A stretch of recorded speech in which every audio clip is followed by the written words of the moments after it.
Yes, good morning friends. कैसे हैं आप लोग? बढ़िया हो? ओके, तो कल आपको एक होमवर्क मिला था 5,50,00,000 वाला, किया आप लोगों ने? मेरे पास में एक स्टूडेंट का आंसर आया है, तो वो हम लोग उसी के थ्रू कंपेयर कर लेते हैं अपना अपना आंसर। विप्लव, कौन है विप्लव? यस, विप्लव ने आंसर भेजा है।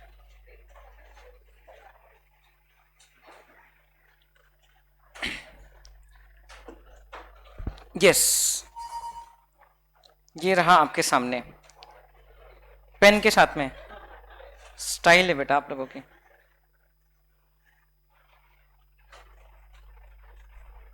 ये पेन कौन से कलर का दिख रहा है? कौन से कलर का है? ब्लू है क्या? अच्छा, ठीक है। 5,50,00,000 out of the default tax regime. तो एज भी इंपॉर्टेंट रहती है। फिर एज कितनी दी थी कल? कुछ एज बताई थी क्या? Less than 60, 40। तो विप्लव ने सॉल्व किया, देख लेते हैं। 0 to 2.5 lakhs nil, 2.5 lakhs to 5 lakh 12,500, उसके ऊपर 1 लाख। 10 lakhs के ऊपर वाला जो रेंज है, 10 लाख से 5,50,00,000, मतलब 4,90,50,000 पे 30%, इतना ही आ रहा है क्या? देखो, 1,47,15,000। बेटा कॉमा डाला करो तो आपके लिए अच्छा रहेगा, कभी कैलकुलेशन एरर हो जाएगा कॉमा नहीं डालोगे तो। Have a habit of putting comma, okay, जहां पर भी बड़े बड़े नंबर्स रहते हैं। सो ये हो जाएगा, आपने यहां डाला भी है 1,48,27,500। क्योंकि ये ओल्ड रिजिम में है मिस पायल, तो सरचार्ज 37% पे लगेगा। कल हम लोग ने 25% तक के वाले केसेस तो किए ही थे, 37% वाला एक केस किया था 7,70,00,000, तो ये सरचार्ज भी लग गया। I hope the calculations are correct. अब बाकी लोगों ने भी किया होगा तो कैलकुलेशंस आप मैच कर सकते हो। और फिर हम लोग इसको कंपेयर करेंगे with the level of 5 crore. बेटा आपने यहां पर सरचार्ज क्यों नहीं लगाया? यहां सरचार्ज लगा के फिर कंपेयर करना है विप्लव। जब हम लोग कंपेयर करते हैं तो 5 करोड़ के लेवल पे ऑलरेडी सरचार्ज था ना 25%, सरचार्ज लगा के फिर कंपेयर करना है। तो ये थोड़ा गलत हो गया। यहां तक के I think before surcharge calculation ठीक है। इसका 25% बताइए। 37,03,125।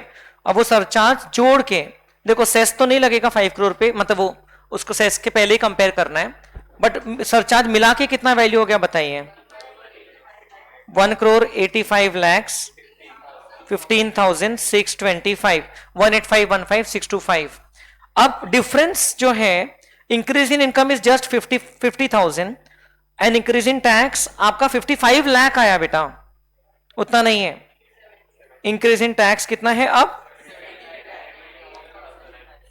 17,98,050। ये इंक्रीज इन टैक्स है। विप्लव आपको समझा करेक्शन क्या करना है? ओके, सो अच्छा होगा ना, किया होमवर्क तो पता चला। सो ये डिफरेंस आया।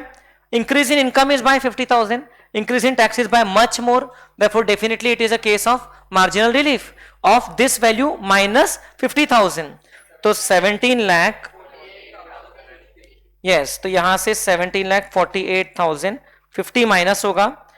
तो फिर आपकी ये जो वैल्यू आ रही थी, इसमें 50,000 जुड़ जाएगा और आपको ये वैल्यू मिल जाएगी, है ना? सो ये कितना हो जाएगा? 1,85,65,625, है ना? ये वैल्यू आ गई, उसमें सेस जोड़ दो और फिर फाइनल वैल्यू बता दीजिए। 1,93,08,250। So this will be the final answer. Is that okay? So ये कॉमन मिस्टेक हो सकती है अगर हम लोग केयरफुल नहीं रहे तो। जब कंपेयर कर रहे हैं तो पिछली वैल्यू जो थ्रेशोल्ड है उसमें ऑलरेडी जो पुराना वाला सरचार्ज लग रहा था लोअर रेट वाला, तो वो तो लेना होगा। Is that okay? Comparison tax पर सरचार्ज का किया जाता है। All right, so this was question number 3। सभी ने किया है? आई मीन आंसर मैच हो गया आप लोगों का? प्रेजेंटेशन कैसे करना वो भी आपको बता दिया था, ऐसे ही कर सकते हो प्रेजेंटेशन, कोई इशू नहीं। So now we will continue with the other calculations. ये जो हम लोग ने आंसर निकाला है ये हम लोग ऑनलाइन चेक करते हैं। हम लोग चेक करेंगे इनकम टैक्स के पोर्टल पे।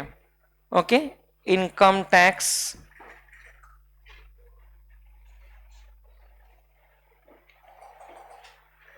हाँ, इनकम टैक्स india.gov.in।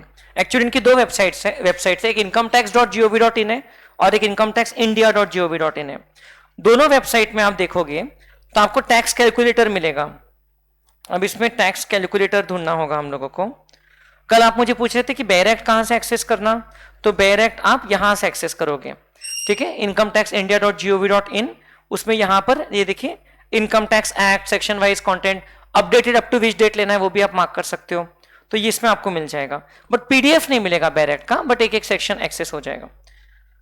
और नया वाला इनकम टैक्स बिल भी अवेलेबल है, इनकम टैक्स एक्ट भी आ चुका है नया वाला पब्लिक डोमेन में। अब इसमें देखिए कैलकुलेटर दिख रहा है क्या ये पेज पे कहीं? नहीं, तो उसके लिए हम लोगों को दूसरी website, there are two different website, दोनों में कैलकुलेटर है।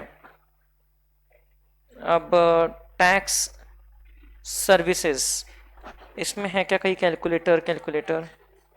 टैक्स टूल्स में income and tax calculator, okay.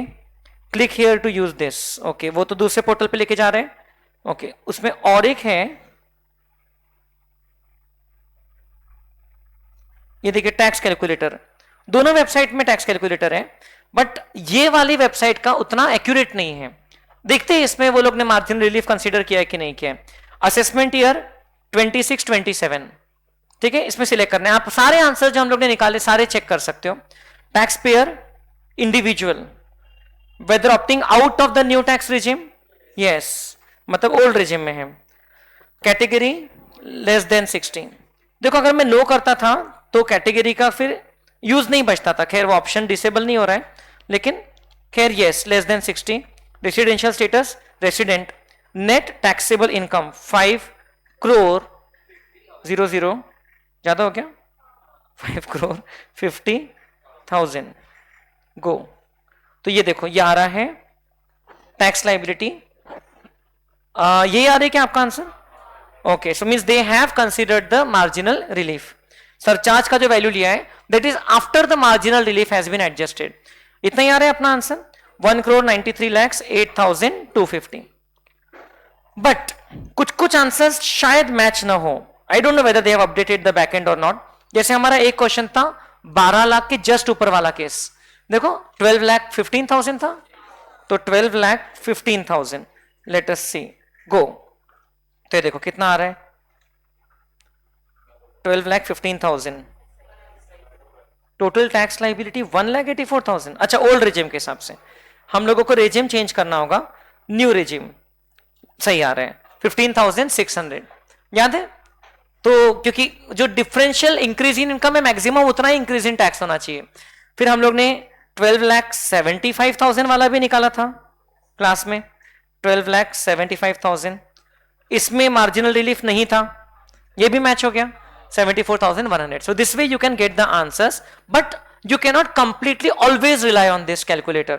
इन लोगों ने भी डिस्क्लेमर दिया रहता है, देखो above calculator is only to have a quick and easy access to basic calculation। it is advised that for filing returns calculation may be made as per the provisions of the income tax। मतलब वो खुद की website के link पे भरोसा नहीं कर रहे हैं, तो वो बोल रहे कि नहीं भाई ये लॉ के हिसाब से है, फिर भी डिस्क्रिप्शन प्रिवेलिंग लॉ के हिसाब से आप लोग रख लेना, चेंजेस हो सकते हैं ना, there may be some change. Assessment year 25-26 में अगर सेम चीज रहती थी तो आपकी इनकम टैक्स लाइबिलिटी ज्यादा आती थी। और आपको अगर और थोड़ा डिटेल्ड कैलकुलेटर चाहिए तो यही से वो दूसरी लिंक मिल जाती है, ये देखो incometax.gov.in की, ओके। ये देखिए ये भी गवर्नमेंट की वेबसाइट है, इसकी लिंक मिल जाती है हम लोगों को। ये देखिए ये रहा, इसमें भी यहां पर इनकम टैक्स कैलकुलेटर है, ये रहा इनकम टैक्स कैलकुलेटर, ये थोड़ा सा डिटेल्ड है।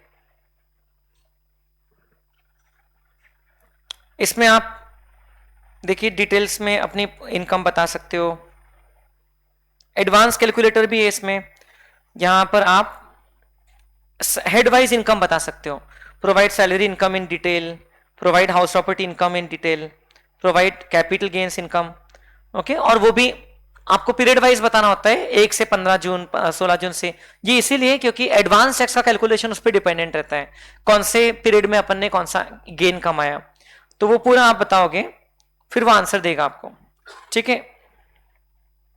लेकिन फिर यहां पर भी उन लोगों ने डिस्क्लेमर दे दिया सेम, ये भी उन्हीं की वेबसाइट है, बट यहां पर भी डिस्क्लेमर दे दिया. So you can have this access to this calculators on your mobile and आप देख सकते हो, सारे आंसर्स चेक कर सकते हो जो अपने आंसर्स आए हैं. कहीं आपको लग रहा है अलग है तो या तो अपना आंसर गलत होगा या तो कैलकुलेटर गलत होगा, तो अपन उसको फिर कंफर्म कर सकते हैं. बट आई डोंट थिंक अपना आंसर गलत होगा क्योंकि अपन सबने मिलकर के अप्लाई किया है. So there should not be a problem. फिर भी एक बार आपको देखना है तो आप देख सकते हो एक एक चीज यहां पर डाल के. अब यहां देखो, यहां मार्जिनल रिलीफ को शायद कंसीडर नहीं कर रहे हैं. बोल रहा है कि to use the effect of marginal relief please use the advance tax calculator और log in to income and tax estimator. तो log in to use the income and tax estimator. तो अगर हम लोग पैन, चलो पैन कंपलसरी नहीं है. Individual resident below 60 years, new regime है, उसने ऐसा क्यों पकड़ लिया है खुद से? अच्छा यहां लिखना होगा. अच्छा ये दोनों के हिसाब से आंसर निकाल के देगा. Total tax income as per new regime plus minus the deductions allowed under the old regime और फिर total taxable income as per old regime, दोनों के हिसाब से आंसर दे देगा आपको साथ साथ में. 5,50,000. ओके ये देखिए इधर आ गई टैक्स समरी. देखिए गलत है ये. Amount as per old tax regime. Now if you observe this one is ignoring the effect of marginal relief. इनका ये वाली वेबसाइट पे जो बेसिक टैक्स कैलकुलेटर है वो गलत है एंड न्यू रिजीम के हिसाब से तो कम आ रहे. बट इसमें भी उन लोगों ने न्यू रिजीम में खैर मार्जिनल रिलीफ एप्लीकेबल नहीं रहेगा क्योंकि 5 करोड़ के ऊपर वाले लेवल पे 25% का ही सरचार्ज चल रहा है. बट गलत हो गया ये. एडवांस कैलकुलेटर में डालते थे अगर आप सेम चीज old tax regime. Okay resident assessment ये 26-27, due date of submission of return 31 July 26. Okay तो इसमें अगर आप इनकम डालते थे, मान लो ये पूरी इनकम से आपकी रेगुलर इनकम से हाउस अदर सोर्सेस में डाल देता हूं मैं, income from other sources. Okay other interest income, कितना इनकम आया था हमारा? 5,50,000. आई होप ये मेरे आईपी एड्रेस से ट्रैक ना करे कि कौन है जो 5 करोड़ की इनकम पे टैक्स निकाल रहा है. इसने कितना रिटर्न फाइल किया है, इसने रिटर्न में कितनी इनकम बताया है, चेक करो. अब इसमें देखो बराबर आया है, इसमें जो सरचार्ज है वो बराबर मार्जिनल रिलीफ के बाद लगा है. दिख रहा है आपको? ये आंसर मैच हो गया आपका. 1,93,08,250 इतना ही आ रहा था. And this is the tax payable as per the, this is the tax payable as per the which regime? Old regime. New regime के हिसाब से लगाएगा. और देखिए इंटरेस्ट भी कितना लगेगा वो भी बता दिया उन लोगों ने. Interest under section 234B and interest under section 234C जो हम लोग हमारे 14th नंबर के चैप्टर में पढ़ेंगे. ये 234B में इंटरेस्ट 1 मंथ के लिए लगा है और 234C में जो इंटरेस्ट है वो ड्यूरिंग द प्रीवियस ईयर आपको एडवांस टैक्स पे करना होता है, उसमें जो आपने डिले किया है उसके लिए लगता है. दोनों अलग अलग इंटरेस्ट है. और 234A का इंटरेस्ट लगता था अगर आपका एक्चुअल रिटर्न फाइलिंग का डेट ये लेट रहता था. तो अगर आपका रिटर्न फाइलिंग का डेट से 31 जुलाई के बाद मान लो 2 सितंबर को रिटर्न फाइल करते थे तो देखिए आपका 234A का भी इंटरेस्ट आ जाता था. देखो आ गया ना, 234A में 2% का इंटरेस्ट लग गया, 2 महीने का 2%. और लेट फी भी लग गई, रिटर्न लेट फाइल करते तो 234F में लेट फी भी लग जाती है. तो ये एस्टिमेट से आपको एक आइडिया लग जाता है कि आप सही सोच रहे हो क्या इनकम्स के बारे में. So you can check this. Okay download क्या होता है? ओ PDF रेडी हो गया. अब तो PDF बन गया भाई मेरे आईपी एड्रेस से, PDF बन के मिल गया मुझे. अब ये डेटा आ गया है गवर्नमेंट के पास में कि ये पर्सन ने 5,50,00,000 का चेक किया था, जरा चेक करो इसकी इनकम कितनी है. अब या तो आप मेरी मदद करो इनकम को वहां तक पहुंचाने में या तो पेनल्टी भरेंगे अपन. ठीक है चलिए, खैर I am just worrying unnecessarily. चलिए so now we have seen the calculations for individual HUF. आप पर्सन में सिलेक्ट कर सकते थे अदर देन इंडिविजुअल HUF और AOP और BOI. Now today after we study all the tax calculations हम लोग HUF AOP BOI के बारे में भी पढ़ेंगे एंड देन थोड़ा थोड़ा थियरी भी हम लोगों को देखना होगा. कब तक के भागेंगे थियरी से? So we will be seeing the calculations, tax calculations applicable for company. Firm का बहुत इजी था. फर्म के लिए सरचार्ज क्या था? 12% when income exceeds 1 crore. Simple, that's it. Nothing else. No further complications. Now, if we talk about companies, तो companies की 2 categories होती है, domestic company and foreign company for the purpose of taxation. Domestic company is an Indian company, company which is registered in India और a company which has made arrangements for payment of dividend in India, उसको भी हम लोग बोलते हैं domestic company. अगर आप किताब में देखोगे तो आपको डोमेस्टिक कंपनी का डेफिनेशन दिया रहेगा पेज नंबर 1.5 पे। डेफिनेशन पूछने के चांसेस कम है, but you should have an idea. N Indian company or any other company which in respect of its income liable to income tax has made the prescribed arrangements for the declaration and payment of dividends within India payable out of such income. And foreign company का definition तो और भी आसान, foreign company means a company which is not a domestic company. So as far as the tax rate is concerned, domestic company को हम लोग कम tax rate लगाते हैं, foreign company को ज्यादा। so आप देख सकते हो domestic company का जो tax rate है वो है नॉर्मली 30% फर्म्स के जैसा, बट जिन डोमेस्टिक कंपनीज का 2 साल पहले का टर्नओवर 400 करोड़ रुपए से कम था, 400 करोड़ से ज्यादा नहीं था 2 साल पहले का, हमारा प्रीवियस ईयर कौन सा चल रहा है 25 26 -2 कर दो तो प्रीवियस ईयर 23 24 आएगा। इसके पीछे भी कहानी बताऊंगा आपको कि क्यों ऐसा था। तो ये 2 साल पहले का टर्नओवर 400 करोड़ से कम है तो ऐसी कंपनीज को सिर्फ 25% का रेट लगता है एंड ना कि 30%, and that is a flat rate 25%। ठीक है, हमारा कैप्स का टर्नओवर मैंने चेक किया 2 साल पहले 400 करोड़ से कम था, तो हमको इस साल कितना लगेगा 25%। कैप्स लर्निंग प्राइवेट लिमिटेड को 25% के रेट से लगेगा। ठीक है, लेकिन मान लो इस साल का टर्नओवर हमारा 450 करोड़ हो जाता है तो फिर 2 साल बाद provided new income tax act में भी वैसा है, द रेट विल बी 30%। अब ये 2 साल का चक्कर क्या है, तो 2014 की बात है। ओके, अरुण जेटली जो कि अब नहीं रहे दुनिया में, he was our finance minister. उन्होंने जब फर्स्ट स्पीच दिया था एज अ फाइनेंस मिनिस्टर 2014 में when the BJP government was elected, तो उन्होंने अपनी स्पीच में बोला था कि हम लोग कंपनीज के लिए ये जो कॉर्पोरेट टैक्स है उसको कम करेंगे। Income tax applicable on companies is called as corporate tax, हम लोग बेनिफिट देंगे। उसके पहले अराउंड 2-3 साल उसके पहले इंडिया में काफी अनसर्टेन एटमॉस्फेयर था related to scams, related to inflation and related to foreign investment, stability of policies. Because एक वोडाफोन का केस लॉ हुआ था जिसमें वोडाफोन केस जीत गया था, बट गवर्नमेंट कोर्ट ने वोडाफोन के फेवर में रूलिंग दिया था। फिर इन्होंने एक्ट बना के रिट्रोस्पेक्टिवली, बताया था क्या आपको, रिट्रोस्पेक्टिवली कहां पर कर दिया था, गवर्नमेंट के फेवर में उन्होंने डिसीजन पास कर, ये मतलब एक्ट में अमेंड कर दिया, रिट्रोस्पेक्टिव अमेंडमेंट। उससे क्या होता है, उससे इंस्टेबिलिटी आती है।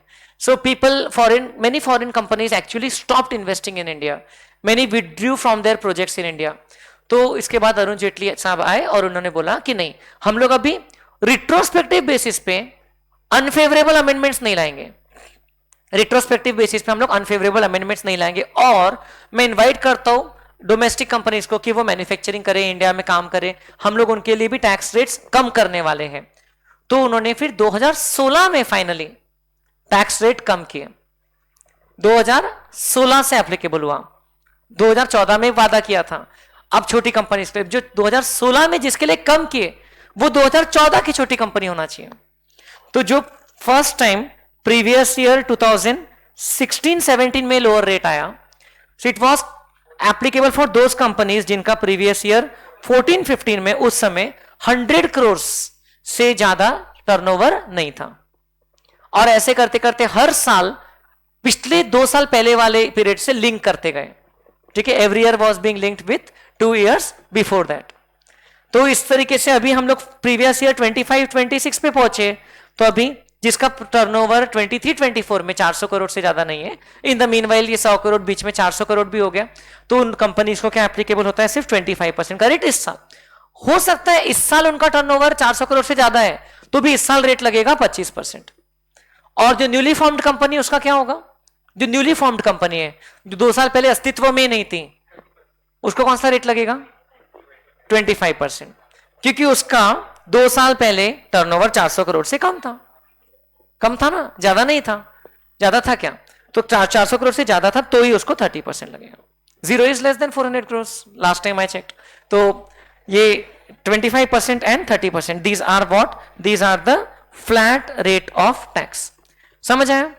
अब इसमें सरचार्ज के रेट्स जो है ये डोमेस्टिक और फॉरेन कंपनी के अलग अलग है। फॉरेन कंपनी का बेसिक टैक्स का रेट लास्ट ईयर 40% से कम होके 35 हो चुका है। फॉरेन कंपनीज का जो बेसिक टैक्स का रेट है वो कम हो चुका है, पहले 40% था। So it's good for them, okay, if they are coming to India and earning income from India, तो उस पर उनको सिर्फ अब 35% रेट से टैक्स लगेगा। सो अब सरचार्ज देखो, टैक्स रेट फॉरेन कंपनी का ज्यादा है, डोमेस्टिक कंपनी का कम है, बट सरचार्ज में आप देखोगे डोमेस्टिक कंपनी का ज्यादा है, फॉरेन कंपनी का कम है, what ever may be there mindset behind that. तो सरचार्ज देखो आप 0 to 1 crore नील, 1 crore से 10 crore का टोटल इनकम है तो 7%, I mean more than 1 crore up to 10 crore, more than 10 crore है तो 12%, 0, 7, 12, और इधर सरचार्ज 0 to 5, वही थ्रेशोल्ड है 1 crore 10 crore तो 0 to 5, ओके। अब the bad news is you have to remember all these rates of surcharges, है ना। इंडिविजुअल एचयूएफ वगैरह के लिए अलग था, फिर फर्म्स के लिए कल देखा 1 crore के ऊपर 12%, फिर अभी आज ये नया देख लिया कंपनीज के लिए। सो अभी हम लोग पहले तो 8-10 केसेस कंपनीज के सॉल्व करेंगे। Now we will not bother about the alternative tax regime for companies. ये कंपनीज की जो रेजिम है ये ओल्ड टैक्स रेजिम के हिसाब से है और ये ही उनके लिए डिफॉल्ट है। कंपनीज के लिए डिफॉल्ट रेजिम कौन सी है? Old tax regime. Individual HUF वगैरह के लिए कौन सी थी? New tax regime was the default. Companies के लिए जो ऑप्शनल टैक्स रेजिम है वो सेक्शन 115 BAA एंड 115 BAB इसमें कवर्ड है, optional tax regime. You can see here on page number 5, but इसमें जो रेट्स लिखे हैं वो स्पेसिफिक कंडीशंस फुलफिल करने पर ही कंपनी को अवेलेबल है, and the details of that is covered not in this level but at C A final level. आपको जो रेट्स लिखे हुए हैं 115 BAB में डोमेस्टिक मैन्युफैक्चरिंग कंपनी को अवेलेबल था, अगर वो ये डेट के पहले मैन्युफैक्चरिंग शुरू कर लेते थे तो ये डेट शायद बड़ी नहीं है आगे, लेकिन ये पीरियड में मैन्युफैक्चरिंग शुरू करते थे तो इतना कम रेट एप्लीकेबल था मैन्युफैक्चरिंग कंपनी को, again subject to conditions and restrictions, ऐसा नहीं कि सीधा सीधा। और फिर अदरवाइज जैसे इंडिविजुअल्स के लिए 115 BAC था, कंपनीज के लिए 115 BAA था, जिसका टैक्स रेट इफेक्टिवली 25% से ज्यादा ही जा रहा है, तो it did not use to create much of a difference, okay, but without allowing many exemptions and deductions. वैसे ही रेट 25% है ना, इसमें सरचार्ज हमेशा ही लगता है, ये वाला जो स्पेशल रेट है ना इसमें सरचार्ज हमेशा ही लगता है, इसमें यही इफेक्टिव रेट रहते हैं। खैर we don't have to bother about this special rates for company, is that okay. हम लोगों को कंपनीज का टैक्स अगर पूछेंगे तो वो सिर्फ और सिर्फ ओल्ड रेजिम के हिसाब से, जो हम लोग ने बेसिक रेट्स अभी देखा उसके हिसाब से करना है। So we will be taking up these questions. Page number 22, 8, 9, 10 ये सारे केसेस फॉरेन कंपनी तक के अप टिल सीरियल नंबर 17 ये हम लोग करेंगे। चलिए, सबसे पहला 8th नंबर का केस बहुत आसान। Domestic company AA limited, ₹80 lakh इसकी टोटल इनकम, एक स्टार लगा हुआ है डोमेस्टिक कंपनी के ऊपर, उसके बारे में लिखा है कि मान लो कि कंपनी का टर्नओवर 400 करोड़ से ज्यादा नहीं था, 400 करोड़ से ज्यादा नहीं था, तो कौन सा रेट लगेगा? 25। अगर आप मानते हो कि ज्यादा था तो 30%, उतना चेंज होगा आंसर में। हम एक तरीके से सॉल्व कर रहे हैं अभी, मान के कि उससे ज्यादा नहीं था, okay, in that year. So and वो अजम्पशन आप रीजनेबल बेसिस पे ले सकते हो, depending on current year turnover. मान लो करंट ईयर का टर्नओवर ही 10,000 करोड़ है, तो फिर मतलब ज्यादा होगा 2 साल पहले भी। करंट ईयर का टर्नओवर ही अगर सिर्फ 2 करोड़ है तो फिर 2 साल पहले तो 400 करोड़ से ज्यादा होगा, उसके चांसेस कम है ना। 2 साल में कितनी भी खराब कंपनी रही ऐसी नहीं डूबती है ना, है ना। अभी ड्रीम 11 की बात अलग है, लेकिन बाकी जो कंपनी से, ड्रीम 11 पे तो लीगल रिस्ट्रिक्शन ही आ गया, online money gaming. 80 lakh rupees. चलिए बताइए, सीरियल नंबर 8, बहुत आसान।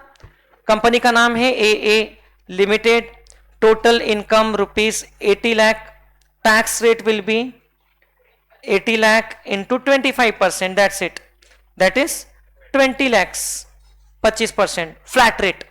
अब इस पे लग जाएगा सरचार्ज? नहीं, क्योंकि 1 करोड़ से कम है, इस पे लगेगा simply 4% health and education cess. बताइए 80,000, 20 लाख का 4% 80,000, टोटल अमाउंट हो गया 20 lakh 80,000। Easy, medium, difficult? Easy, very easy. 20 lakh 80,000, ये आप चेक भी कर सकते हो सब जाकर के इनकम टैक्स की वेबसाइट पे, जैसे आपको बताया। देन 80 लाख का फॉरेन कंपनी वाला भी केस कर लेते हैं अपन लोग। Serial number 13, AF limited, serial number 13, foreign company,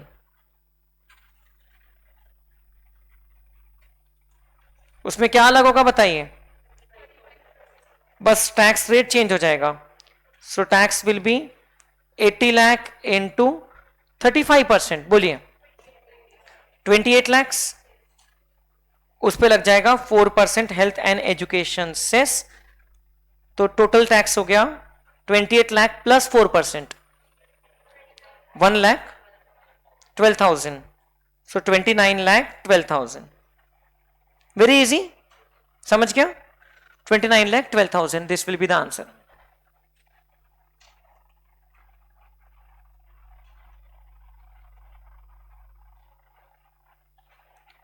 अब 6 करोड़ वाला लेवल, 6 करोड़ वाला लेवल 1 करोड़ से, उसका प्रीवियस थ्रेशोल्ड 1 करोड़ था. थ्रेशोल्ड मतलब जहां से सरचार्ज का रेट चेंज हो रहा है, 1 करोड़ था ना. 1 करोड़ से तो बहुत दूर है, तो सरचार्ज क्या लगता है, रिलीफ लगेगा? नहीं लगेगा, चांसेस बहुत रेयर है. तो सीरियल नंबर 9 में ले रहा हूं, एबी लिमिटेड, कंपनी की इनकम, कंपनी का नाम है AB limited, domestic company, total income 6 crore मतलब 600 lakh, tax at the rate of 25%, 1 crore 50 lakhs, at surcharge at the rate of 7. Domestic company के रेट से 712 और फॉरेन कंपनी के सरचार्ज है 2025. पहला तो 0 है, फिर 25. सो ये हो जाएगा 7% ऑफ 1 करोड़ 50 lakhs बोलेंगे 10,50,000. सो ये हो गया 1 करोड़ 60,50,000. इसमें ऐड कर देंगे 4% cess. Clearly the increase in income is much more than the increase in tax. Tax, total tax ही 5 करोड़ से बहुत कम है, तो कुछ देखना ही नहीं है. फिर ऐड करके फाइनल वैल्यू बता दो. 1 करोड़ 66,92,000. आप लोग ने ऑब्जर्व किया होगा, मैं मोस्टली कॉमा यूज करता हूं बड़े नंबर्स लिखते वक्त. आप लोग भी हैबिट रखो, आपको बेनिफिट मिलेगा, मिस्टेक होने का चांस थोड़ा रिड्यूस होगा. Then serial number 14, foreign company AG limited, एजीओजी, कितना 6 crore, total income ₹6 crore. So tax at the rate of 35%, 2 crore 10 lakhs. 10% बढ़ गया पिछले वाले में से, 60 लाख बढ़ गया, plus surcharge at the rate of just 2%. 1 crore से 10 करोड़ के बीच में इनकम है फॉरेन कंपनी की, तो सरचार्ज कितना लगेगा, only 2%. How much is 2% of this figure? 4,20,000. Surcharge जोड़ने के बाद आपको टोटल वैल्यू मिल गई 2 करोड़ 14,20,000. सही है क्या? Add 4% cess and tell me the final answer. 2 crore 22,676,800, ऐसा आ रहा है 222,76,800. सो इफेक्टिव ये रेट आप पता कर सकते हो, ये मैच भी कर सकते हो क्योंकि फ्लैट रेट चल रहे हैं. देखो यहां पर this upon this was equal to 26%. Check करो 20.80 अपॉन 80 लाख. देखो कितना आया एवरेज रेट ऑफ टैक्स, 26%. नीचे नीचे आया होगा 36.4 आया होगा. देखो दिस अपॉन दिस, मैं कैसे बता रहा हूं डायरेक्टली, क्योंकि फ्लैट रेट लगा है तो 35% इंटू 1.04 करना है. यहां पर 25% इंटू 1.07 इंटू 1.04, और आप इससे भी इस तरीके से भी कैलकुलेट करोगे तो ये मैच हो जाएगा. कितना आ रहा है एवरेज रेट बताइए? 27.82%. This will be the rate applicable, average rate. ये रेट दोनों तरीके से मैच हुआ क्या आपका? 25 into 1.25 into 25 into 1.07 into 1.04 and then 35 into 1.02 into 1.04, 37.128%.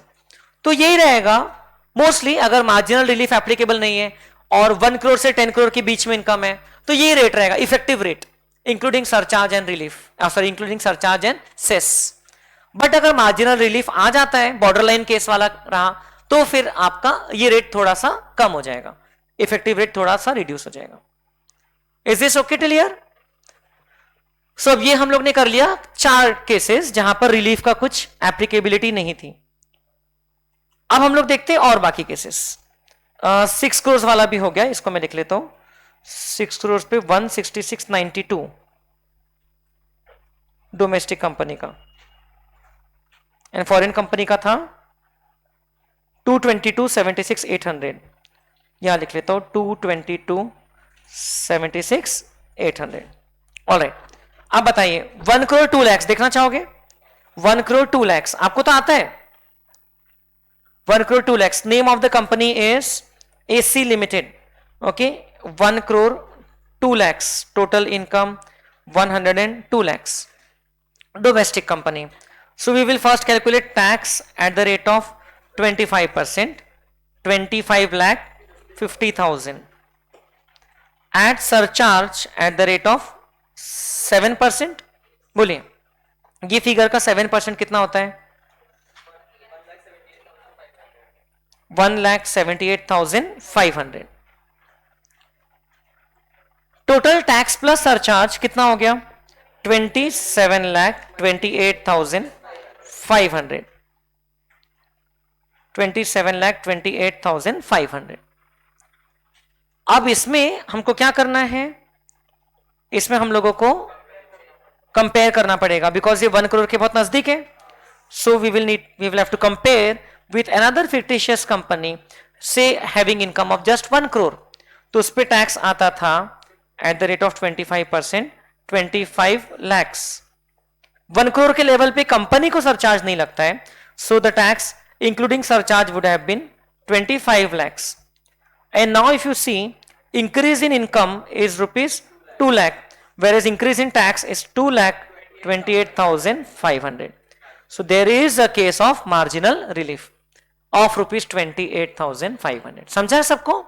Compare किया, इसमें से हमको मिल गया मार्जिनल रिलीफ, मतलब उतने से हमारा सरचार्ज ही इफेक्टिवली कम हो गया 28,500।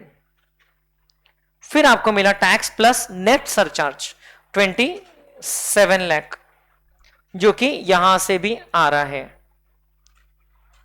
एंड देन इस पे लगा दो cess 4%, health and education cess 27 lakh का 4% होता है 1,08,000, करेक्ट, उसको ऐड कर दो, सो 28,08,000।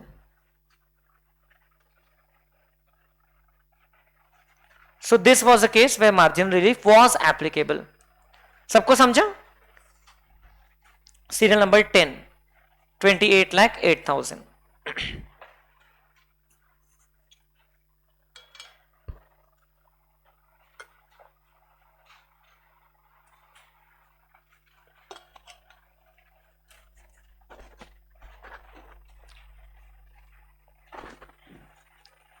तो यहां पर अपडेट कर देते हैं हम लोग।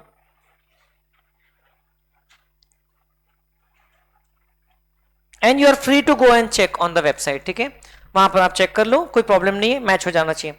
15 नंबर पहले करेंगे हम लोग। AH लिमिटेड, कंपनी का नाम है AH limited, which is a foreign company.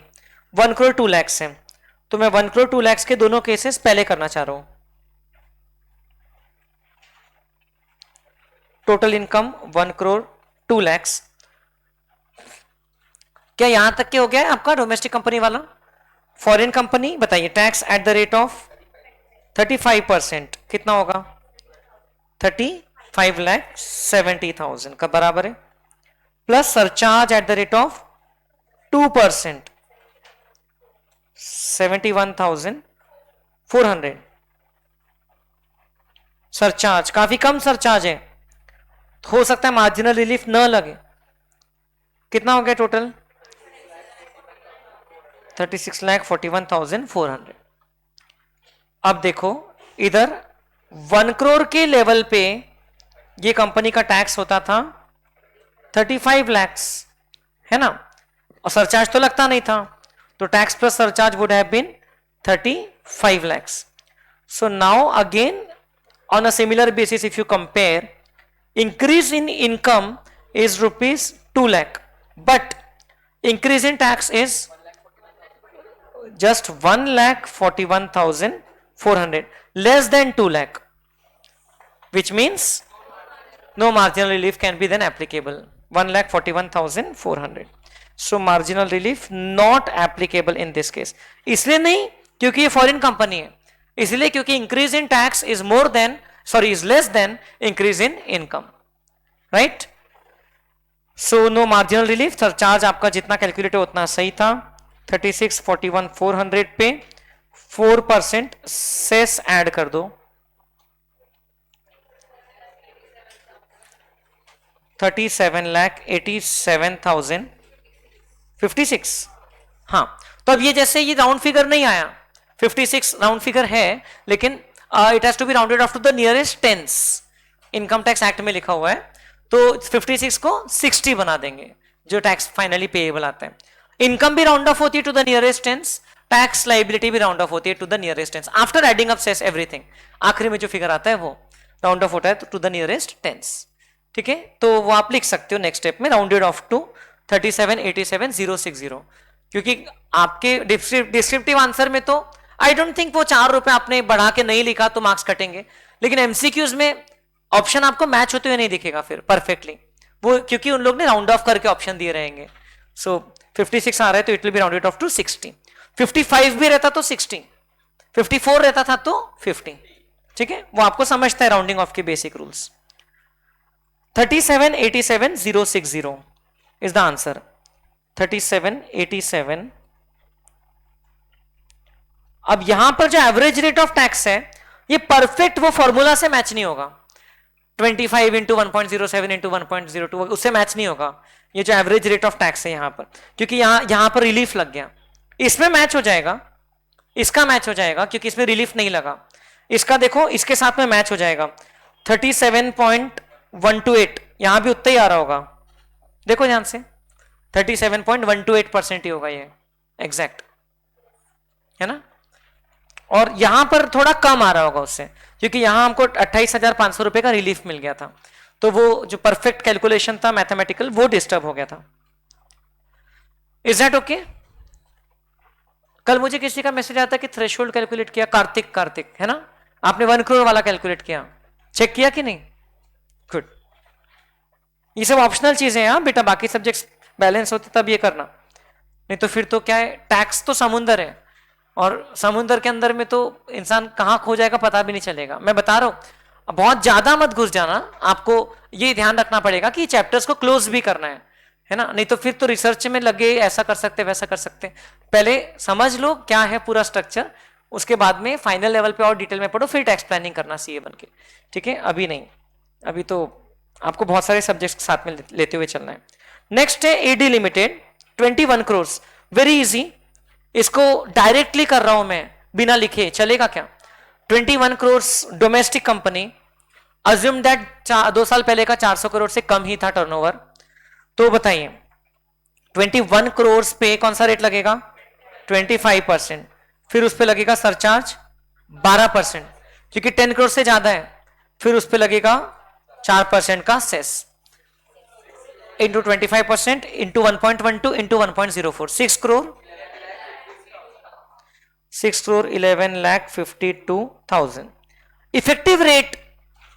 Effective rate is nothing but 25 into 1.12 into 1.04, 29.12% effective rate for a domestic company. Means ज्यादा से ज्यादा रेट ये लगेगा डोमेस्टिक कंपनी को। Now they can not say कि हमारा 35% टैक्स जा रहा है, 40% जा रहा है, सरचार्ज मिला के भी what is the effective rate for smaller company? It is 29.12। हाँ, जिसका 30% ही रेट है 400 करोड़ के ऊपर वाली कंपनी का, 30% का 1.0 और 1.12 फिर 1.04, 34.94, इनका ऑलमोस्ट जा रहा है अप टू 35%।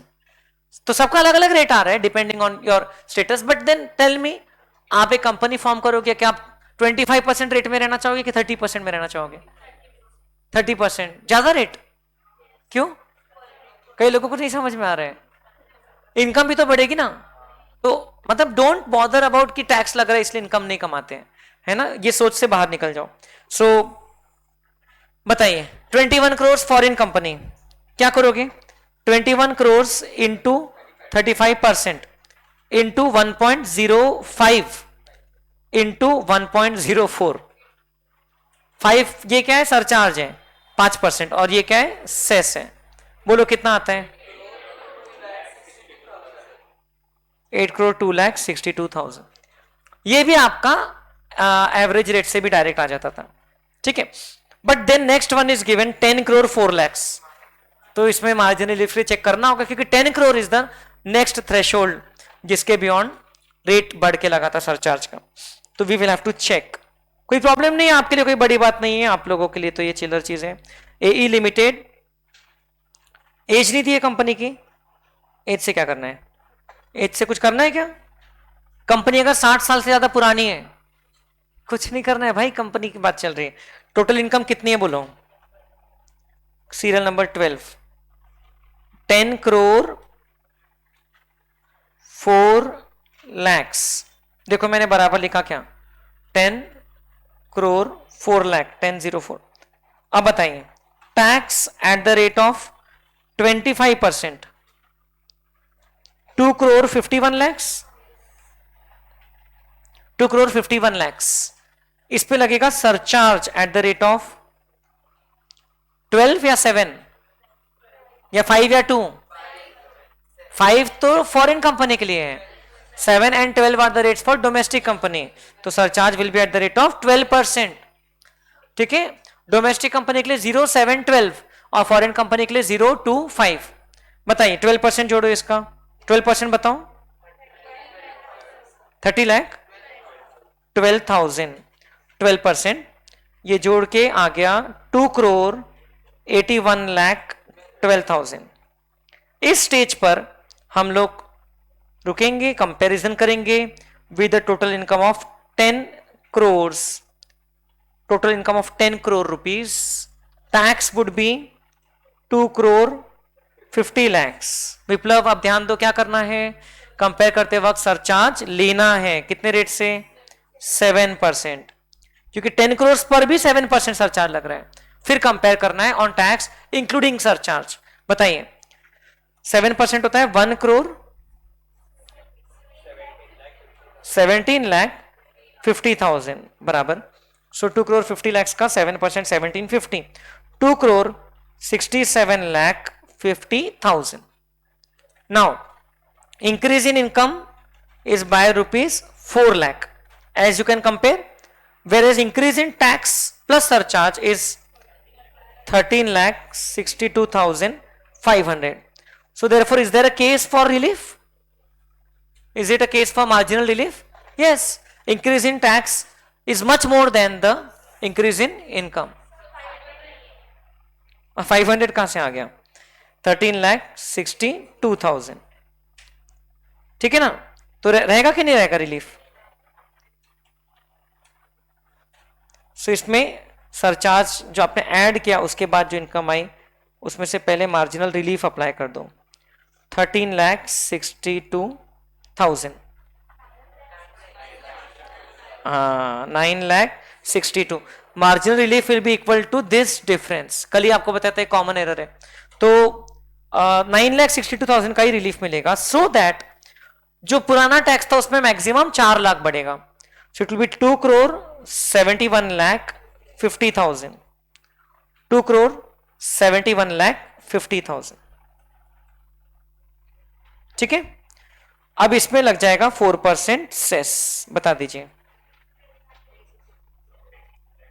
10 लाख 86,000 इतना ऐड कर दो तो 2 crore 82 lakh 36,000। This will be the final answer, 2 crore 82 lakh 36,000। समझा क्या कैलकुलेशन परफेक्टली? ऐसा करना है, कितना भी बड़ा नंबर रहे आपको शांति से सॉल्व करते आना चाहिए। So this was for a domestic company AE limited 282,36,000,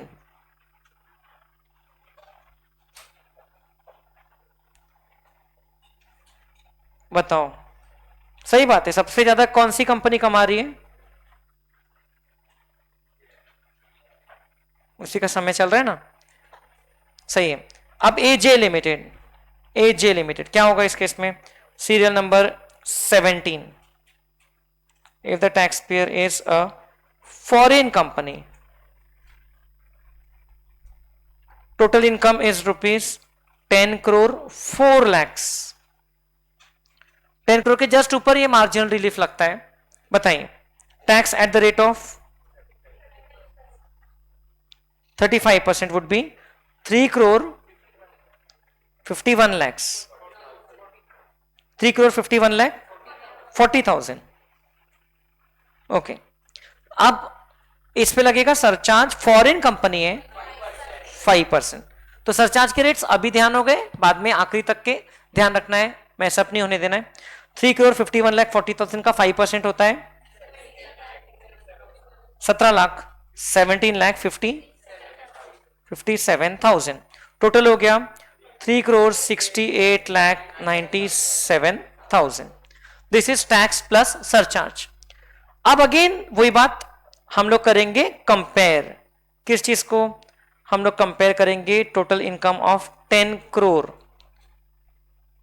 10 crore के लेवल पे 3 crore 50 lakhs, उसमें सरचार्ज लगता था बट 2%, 1 crore से ज्यादा 10 crore तक के सरचार्ज का रेट एप्लीकेबल है 2%, 3 crore 50 lakhs का 2% होता है 17 lakh, नहीं ना, 7 lakhs, सिर्फ 7 lakhs, 1% होता है 3.5 lakhs, 2% होता है 7 lakh।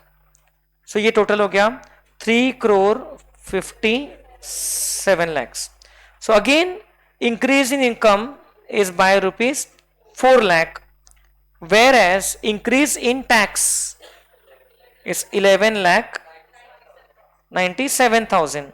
So tax has increased by a much higher amount. There is a need for marginal relief, 7 lakh 97,000. Difference, increase in tax minus increase in income, उतना रिलीफ मिल जाएगा। समझ पा रहे हो? तो ये रिलीफ एडजस्ट हो गया, तो 3 crore 61 lakhs पे पहुंच गए। अब इसमें 4% सेस जोड़ दोगे तो आपको आंसर मिल जाएगा 3 crore 75 lakh 44,000। बोलिए, समझा क्या आपको? सो ऐसा था। कंपनीज के हम लोग ने टोटल 10 केसेस कर लिए अलग अलग, 5 फॉरेन कंपनीज के और 5 डोमेस्टिक कंपनीज के। जो 1 crore के जस्ट ऊपर या 10 crore के जस्ट ऊपर है, उसमें हमने चेक करना चाहिए कि मार्जिनल रिलीफ एप्लीकेबल है कि नहीं है। 37544 इज द फाइनल आंसर। कोई कंफ्यूजन कंपनीज का? तो अभी सरचार्ज के रेट्स याद हो गए। सरचार्ज का आपको मैं एक सरचार्ज का ही स्पेशल चार्ट प्रोवाइड करने वाला हूं, जिसमें लिखा है कौन से थ्रेशोल्ड किसके लिए है। ये देखिए, ये आपको टाइम लाइन दे दी है, ये मनी की लाइन दे दी है। 50 lakhs सभी का, 50 lakh के नीचे तो नो सरचार्ज है। 1 crore के नीचे सिर्फ इंडिविजुअल एचयूएफ वगैरह का 10% है। 1 crore के ऊपर इंडिविजुअल एचयूएफ का 15% है, फर्म्स का 12 है, एलए का भी, मतलब लोकल अथॉरिटी का भी है। लोकल अथॉरिटी का फर्म के जैसा टैक्सेबिलिटी होता है पूरी तरह। ओके, एंड डोमेस्टिक कंपनी का 7 12 है और यहां पर 2 5 है 10 crore के ऊपर में। और बाकी आपको पता है ओल्ड रिजिम में 37% का भी एक रेट है, न्यू रिजिम में maximum rate of surcharge is 25%। अब उसमें और भी खास बात पढ़ेंगे जब कैपिटल गेन चैप्टर पढ़ेंगे तब, कि अगर आपकी इनकम में कोई स्पेशल रेट वाली इनकम आती है, कुछ कैपिटल गेन्स की इनकम, तो फिर उसमें सरचार्ज का रेट मैक्सिमम 15% लगता है। वो वाले इनकम पे जो टैक्स है उस पे 25% या 37% वाला रेट नहीं लगता है। ये हम लोग तब पढ़ेंगे, तभी उसके एग्जांपल्स के साथ समझेंगे। अभी बेसिक इनकम पे इतना कैलकुलेशन होता है, ये हमने समझा। तो मैं लिख देता हूं 375 44 3 crore 75 lakh 44,000।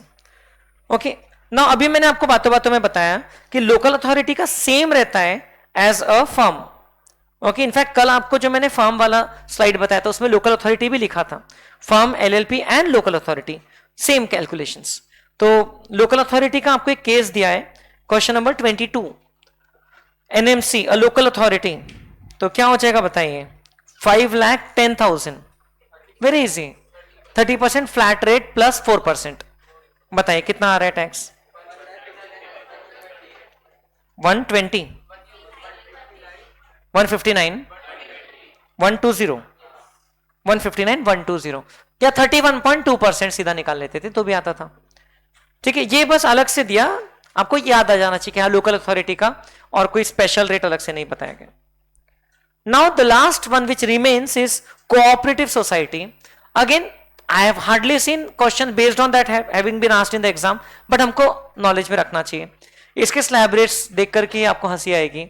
0 से 10,000 10%, पहले 10,000 पे 10%, अगले 10,000 पे 20%, ओके, और 20,000 के ऊपर पूरे इनकम पे 30%। तो मतलब इतना भी क्यों दिया भाई? पहले 10,000 पे 30% लगाते थे तो 3,000 रुपए लगता था, 10% लगाए तो 1,000 लगा, 2,000 बचा ना, क्या कीजिएगा इतनी धनराशि का। और अगले 10,000 पे 20% लगाया, फ्लैट रेट 30% नहीं लगाया, वो अगले 10,000 पे 2,000 रुपए 3,000 की जगह, तो वहां भी 1,000 बचा, टोटल 3,000 बच गया आपका, है ना, सोचो। और फिर उसके ऊपर की पूरी इनकम पे 30%। सरचार्ज के rates are similar to the surcharge rates for domestic company 7 और 12, ओके, फॉर कोऑपरेटिव सोसाइटी। तो कोऑपरेटिव सोसाइटी के ये 4 केसेस हैं। मैंने जानबूझ के 1 करोड़ के पास या 10 करोड़ के पास वाला केस नहीं दिया है, बिकॉज फिर आप मुझे निकाल दोगे यहां से, तो बहुत हो गया।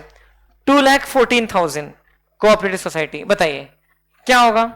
2,14,000। अगर कोई कोऑपरेटिव सोसाइटी है जिसकी इनकम है 2,14,000, तो देयर यू गो अगेन। मैं तो क्या करूंगा, पहले 2,14,000 का 30% निकालूंगा, उसमें से 3,000 माइनस करूंगा, क्योंकि अपन ने कैलकुलेट किया 3,000 का ही फायदा मिल रहा है। लेकिन आप ऐसा मत करना, आप क्या करोगे ऐसा, on 0 to 10,000 at the rate of 10%, nil rate नहीं है, कितना होता है 10,000 का 10%, 1,000, on next 10,000, 10,000 to 20,000 at the rate of 20%, 2,000, क्या बात है। On balance income of 1,94,000, 30%। समझ रहे हैं बैलेंस इतना क्यों बच रहा है? बोलो जी, 58,200, टोटल आ गया 61,200। बताइए डायरेक्टली अगर आप इसका 30% निकालते थे तो 64,200 आता था कि नहीं? तो मतलब आपका कितना टैक्स बचा फ्लैट रेट नहीं होने के कारण? 3,000। ये फर्क है बस, ये रेट देने का कोई ज्यादा कोई बेनिफिट नहीं है, लेकिन है थोड़ा सा। तो 4% हेल्थ एंड एजुकेशन सेस, 61,200 का 4% ऐड करके फिर बता दो, 63,648, मतलब 650 पे राउंड ऑफ हो जाएगा वो, 63,650 बोल सकते हैं हम लोग, राउंडिंग ऑफ। जमा क्या इजी है कि बहुत डिफिकल्ट है? 63,648, 650।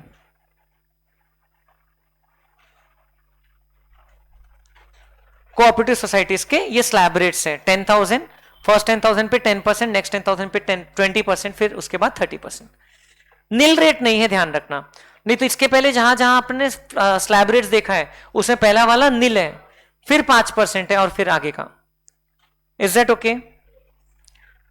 देन 8,000 वाला तो और भी आसान है, सीधा 8,000 का 10%, 800 प्लस 4%, 32, राउंड ऑफ करके 830, नियरेस्ट टेंस पे राउंड ऑफ कर दिया, 830 रुपया का टैक्स लगेगा अगर 8,000 कमाया तो।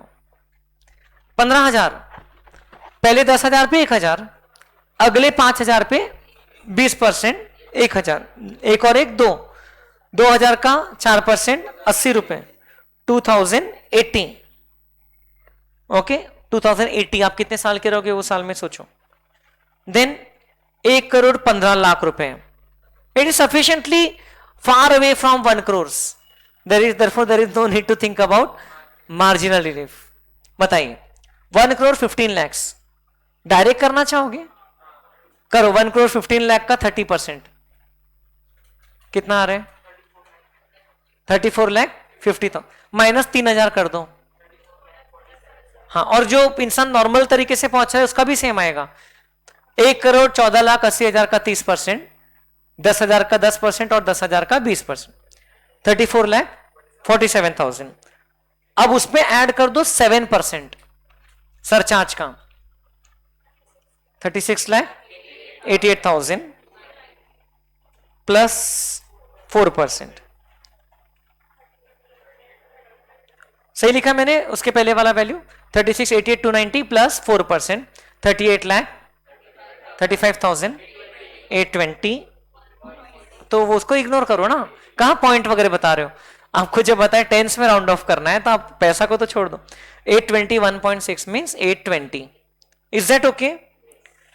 So now are you fairly comfortable with calculation of taxes if the incomes comprise of only normal regular incomes and not special incomes such as capital gains or lottery winnings? क्योंकि वो income रही तो थोड़ा सा फिर उसको special rate लग जाता है, वो हम लोग ने अभी तक के नहीं देखा है। तो as I have been telling you, this is a very basic example of specific over general। General बता दिया बट इसको ओवरऑल करने वाली स्पेसिफिक चीजें आगे आएगी तो तब का तब देखेंगे। सो अभी हमारा क्या क्या पढ़ के हो गया? तो पेज नंबर 3। अभी जो रेट्स है ये कहां लिखे थे? ओल्ड रिजिम के रेट्स ये लिखे रहते हैं फाइनेंस एक्ट में। हर साल जो फाइनेंस एक्ट आता है, अभी नए इनकम टैक्स एक्ट से कैसा स्ट्रक्चर रहेगा we will be seeing, but mostly वैसे ही रहता था अभी तक। हर साल फाइनेंस एक्ट में रेट्स आते हैं ओल्ड रिजिम वाले। न्यू रिजिम वाले रेट्स तो 115 बीएससी सेक्शन के अंदर ही लिखे हुए हैं, लेकिन ओल्ड रिजिम के रेट्स एक्ट में ढूंढोगे कहीं नहीं मिलेंगे। इसको ये हर साल फाइनेंस एक्ट में प्रिस्क्राइब किए जाते हैं, बताए जाते हैं। उसमें भी फाइनेंस एक्ट के फर्स्ट शेड्यूल के 3 पार्ट्स होते हैं। पार्ट 1 में रहता है tax rates for the assessment year 25-26। अगर हम लोग बात कर रहे हैं फाइनेंस एक्ट 25 की तो उसमें पार्ट 1 में क्या रहेगा? Tax rate for the assessment year 25-26, मतलब प्रीवियस ईयर, दैट इज क्या? दैट इज प्रीवियस ईयर कौन सा? 24-25। अब ये रेट्स फाइनेंस एक्ट 25 आता है तब थोड़ी ना बताते हैं, क्योंकि फाइनेंस बिल 25 कब आता है? फाइनेंस बिल 25 प्रपोज होता है ऑन 1 February 25, फरवरी की फर्स्ट डेट को बजट के साथ में प्रपोज होता है फाइनेंस बिल। तो तब थोड़ी ना बताएंगे कि इस साल जो आपने कमाया उस पर इतना टैक्स लगेगा, वो तो बिफोर हैंड बताना पड़ता है। So don't worry. ये जो रेट्स थे ये पिछले साल के फाइनेंस एक्ट 24 में आ चुके थे, पार्ट 3 में। पिछले साल के फाइनेंस एक्ट के फर्स्ट शेड्यूल के पार्ट 3 में थे, तो क्योंकि by way of advance tax rates. देखो इस साल के फाइनेंस एक्ट में एडवांस टैक्स रेट है फॉर प्रीवियस ईयर 25-26। ये क्या बन जाएगा? ये अगले साल के फाइनेंस एक्ट 2026 के पार्ट 1 में चले जाएगा। Mean this will B assessment year 26-27। So this becomes part 1 of the next years finance act. अभी तक ऐसा साइकिल चलते आ रहा था। पार्ट 3 में पहली बार रेट आते थे, फिर अगले साल के पार्ट 1 में चले जाते थे। पार्ट 3 में बोलते थे प्रीवियस ईयर के रेट से, और पार्ट 1 में जाते से वो वही प्रीवियस ईयर से रिलेटेड असेसमेंट ईयर के रेट्स बन जाते थे। पार्ट 2 में टीडीएस के रेट्स होते, एंड पार्ट 3 में एडवांस टैक्स के रेट्स इस प्रीवियस ईयर के। अब प्रीवियस ईयर और असेसमेंट ईयर का डिफरेंस आई होप आपको समझ में आ गया अच्छे से। Previous year is the year in which the income is earned. आपको एक स्लाइड बताया था ना मैंने, प्रीवियस ईयर असेसमेंट, ये तो है, ऊपर ही तो लिखा है मैं ढूंढ रहा हूं किधर है। In which the income is earned, assessment year is the year in which the tax is assessed. Now what happens is sometimes the income may be assessed to tax in the same year itself. Normally again specific over general. Generally income of previous year is taxed in the assessment year, but in 5 special cases the income is taxed in another year. तो वो cases कहां पर है मैं ढूंढता हूं। Previous year की income assessment year में टैक्स होती है, बट एक्सेप्शन है कि प्रीवियस ईयर में अर्न किया और प्रीवियस ईयर में टैक्स हो रही है, एक्सेप्शन है। देखिए प्रीवियस ईयर में आपको जो नॉर्मली खुद होकर टैक्स पे करना पड़ता है उसको एडवांस टैक्स बोलते हैं। एडवांस टैक्स क्यों? क्योंकि एक्चुअल टैक्स लायबिलिटी तो बाद में आएगी, बट आपको बोला गया कि आप एडवांस में भर दो, और एडवांस टैक्स में डिले करते हो तो आपको उस पर इंटरेस्ट लगता है, ठीक है, बट वो टैक्स लायबिलिटी नहीं आई, वो एडवांस टैक्स भरने की ऑब्लिगेशन थी। आपने इस साल कमाया, इसी साल अलग अलग डेट्स बता देते हैं 15 जून, 15 सितंबर, 15 दिसंबर, 15 मार्च, तब तक के आप प्रोपोर्शनेटली कैलकुलेट करके टैक्स भर दो। लेकिन अगर आपने कुछ भी कम भरा तो कोई प्रॉब्लम नहीं है, सिर्फ इंटरेस्ट लगेगा। अगले साल असेसमेंट जब तक होगा तब तक क्या कंप्लीट कर लो, अगले साल भी आप भर सकते हो। But there are 5 cases where previous year की इनकम पे प्रीवियस ईयर में टैक्स लगा दिया जाता है। These are those 5 exceptions.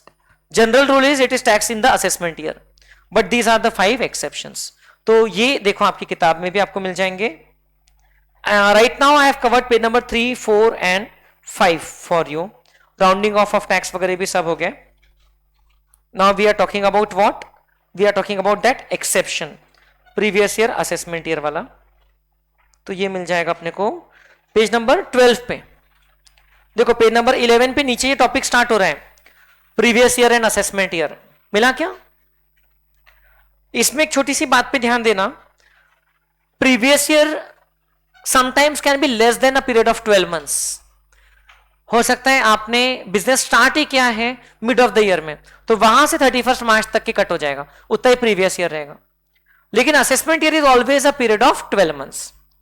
But the good news is the whole concept of this previous year assessment year will be scrapped and only they will call tax year, okay, in the new income tax act. अभी तो ऐसा चलते आ रहा है। तो अभी आपको आगे के चैप्टर्स में क्वेश्चंस मिलेंगे, लिखा रहेगा calculate income for the assessment year 26, 27, ठीक है। और आपको डेटा दिया रहेगा related to the financial year 25, 26। तो कुछ गलत नहीं है, क्योंकि जो आप 1/4/2025 से 31 मार्च 2026 के बीच में पैसा कमाते हो उस पर टैक्स असेस होता है फॉर द असेसमेंट ईयर 26, 27, ठीक है। और हम उसी टैक्स उसी साल के रेट्स हमने पढ़ा है अभी। सो ये आपको 5 केसेस दिए हैं, पहले पूछे थे थियरी, उस पर एक क्वेश्चन रिसेंट एग्जाम में भी आया था, ये जो एक्सेप्शन है उस पर।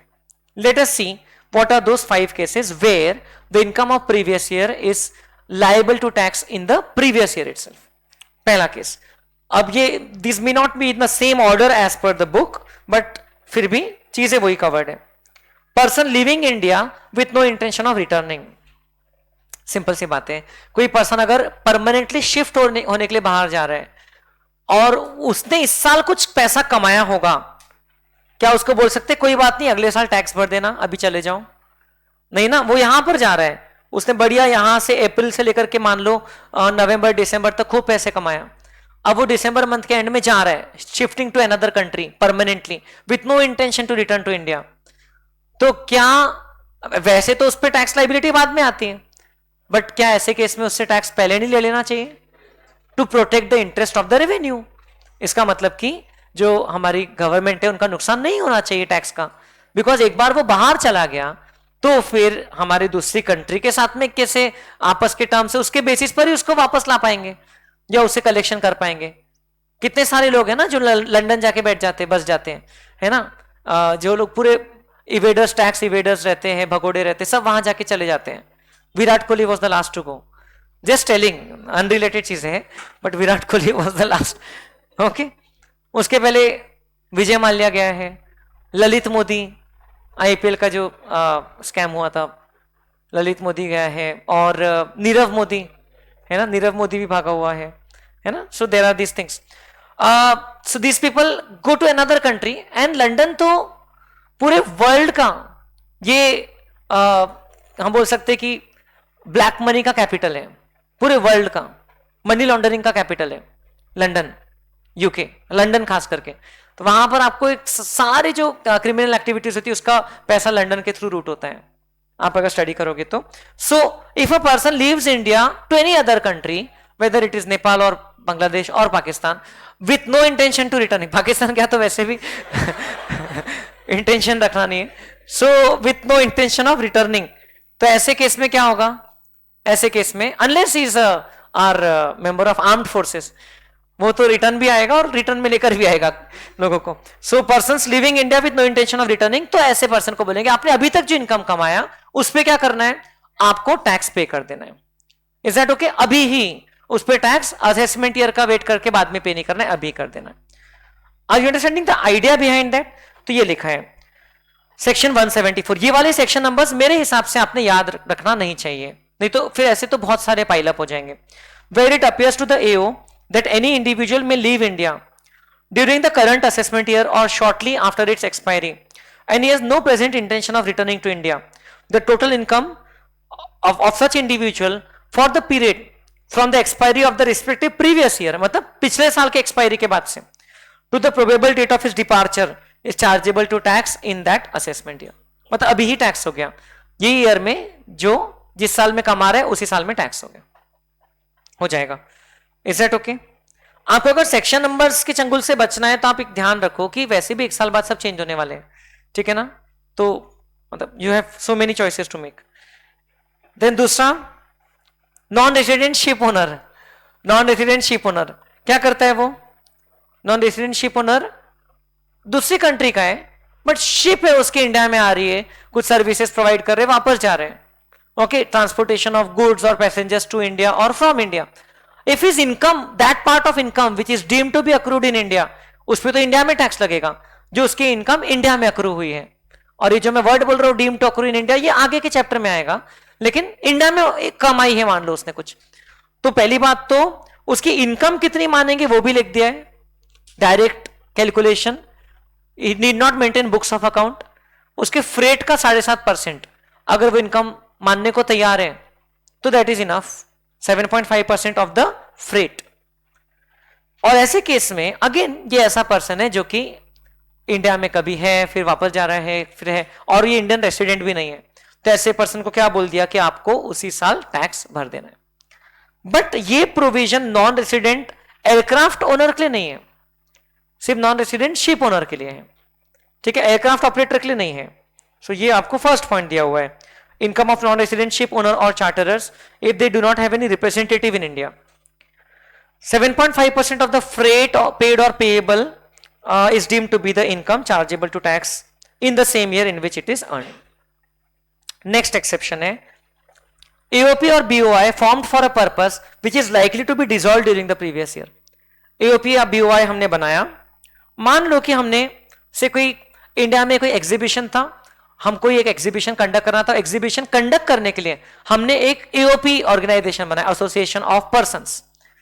ओके, उसका पैन भी लिया, उसके नाम पे सब एक्टिविटीज किया, और वो इवेंट खत्म होने के बाद हम वाइंड अप करने वाले, सब डिसॉल्व कर देंगे उसका जो लीगल स्ट्रक्चर है. So then it will be very difficult for the department to track the persons behind the AOP and to ask them to pay the tax in case the AOP defaults in the next year, क्योंकि वो AOP का तो अस्तित्व ही खत्म होने वाला है इसी साल, लाइकली टू बी डिसॉल्व. तो फिर उन्होंने क्या बोल दिया पहले से कि नहीं नहीं नहीं, आप उस पर इसी साल टैक्स भर दो, जिस साल डिसॉल्व होने का चांस है उसी साल. Okay, if it is likely to be dissolve. Again for your benefit I have marked the keywords here, underlined है. ओके, या तो ये कीवर्ड्स पढ़ सकते हो, बुक से पढ़ रहे हो तो, या तो ये इसमें तो लिखा ही है. देन बिजनेस और प्रोफेशन बीइंग डिसकंटिन्यूड. अगर आपकी कोई बिजनेस या प्रोफेशनल सोर्स से इनकम थी और वो डिसकंटिन्यू हो रहा है आपका बिजनेस ड्यूरिंग द ईयर या प्रोफेशन, तो आपकी जिम्मेदारी होती है कि आपको 15 दिन के अंदर इनकम टैक्स ऑफिसर को बताना होता है, डिपार्टमेंट को कम्युनिकेट करना होता है कि हमारा ये सोर्स ऑफ इनकम बिजनेस वाला बंद हो चुका है. देन उनकी डिस्क्रिप्शन पे वो चाहे तो आपको डायरेक्शन दे सकते हैं कि अभी ही टैक्स भर दो, रेदर देन टैक्स अगले असेसमेंट ईयर में भरने से अच्छा अभी भर दो, ऐसा बोल सकते हैं. बाकी केसेस में शैल लिखा हुआ है कि tax has to be paid, tax shall be payable in the previous year. ये केसेस में, ये केस में लिखा है the AO may direct the person to pay the tax. Okay, बाकी केसेस में करना ही, okay, tax has to be paid. अगर आप उसकी वर्डिंग्स देखोगे तो अभी ये बताए, देखो, AO at his discretion, AO मतलब assessing officer, at his discretion shall charge the tax to the same year. यहां तक समझा? Then, if it appears to the AO, last वाला case, that a person is trying to alienate his assets, alienate मतलब sell, transfer या dispose of his assets with a view to avoiding tax, then the income shall be chargeable in the same time. अब for example, अगर मैंने बहुत सारी से मैंने lottery income कमाई और मान लो उसमें टैक्स डिडक्ट होके नहीं मिला, मुझे पूरा लमसम अमाउंट मिल गया और मेरे पास में अदरवाइज कोई वेल्थ नहीं है टैक्स पे करने के लिए. अब अगर मैं वो लॉटरी इनकम को डाइवर्ट कर रहा हूं मेरे फ्रेंड के खाते में जो कि इंडिया के बाहर है, ओके, जिसको गवर्नमेंट रिकवर नहीं कर सकती, बहुत मुश्किल है, I am trying to dispose of that asset, या किसी और के फेवर में शिफ्ट कर रहा हूं मैं मनी को, एसेट्स बोलो खरीद के, या तो फिर डायरेक्टली मैंने गोल्ड खरीद लिया, गोल्ड ट्रांसफर कर रहा हूं, या एसेट या डायरेक्टली मनी, तो फिर गवर्नमेंट का नुकसान कहां हो रहा है? जब मेरा टैक्स लाइबिलिटी आएगा अगले साल तो मेरे पास में पैसा रहेगा ही नहीं भरने को। आई विल से कि ठीक है आप ले लो, मेरे बैंक में जितना पैसा है ले लो, आप मेरे एसेट्स वगैरह बेच दो, बैंकक्रप्ट हो जाऊंगा। गवर्नमेंट को the objective is to collect tax ना, not to harass the SSC.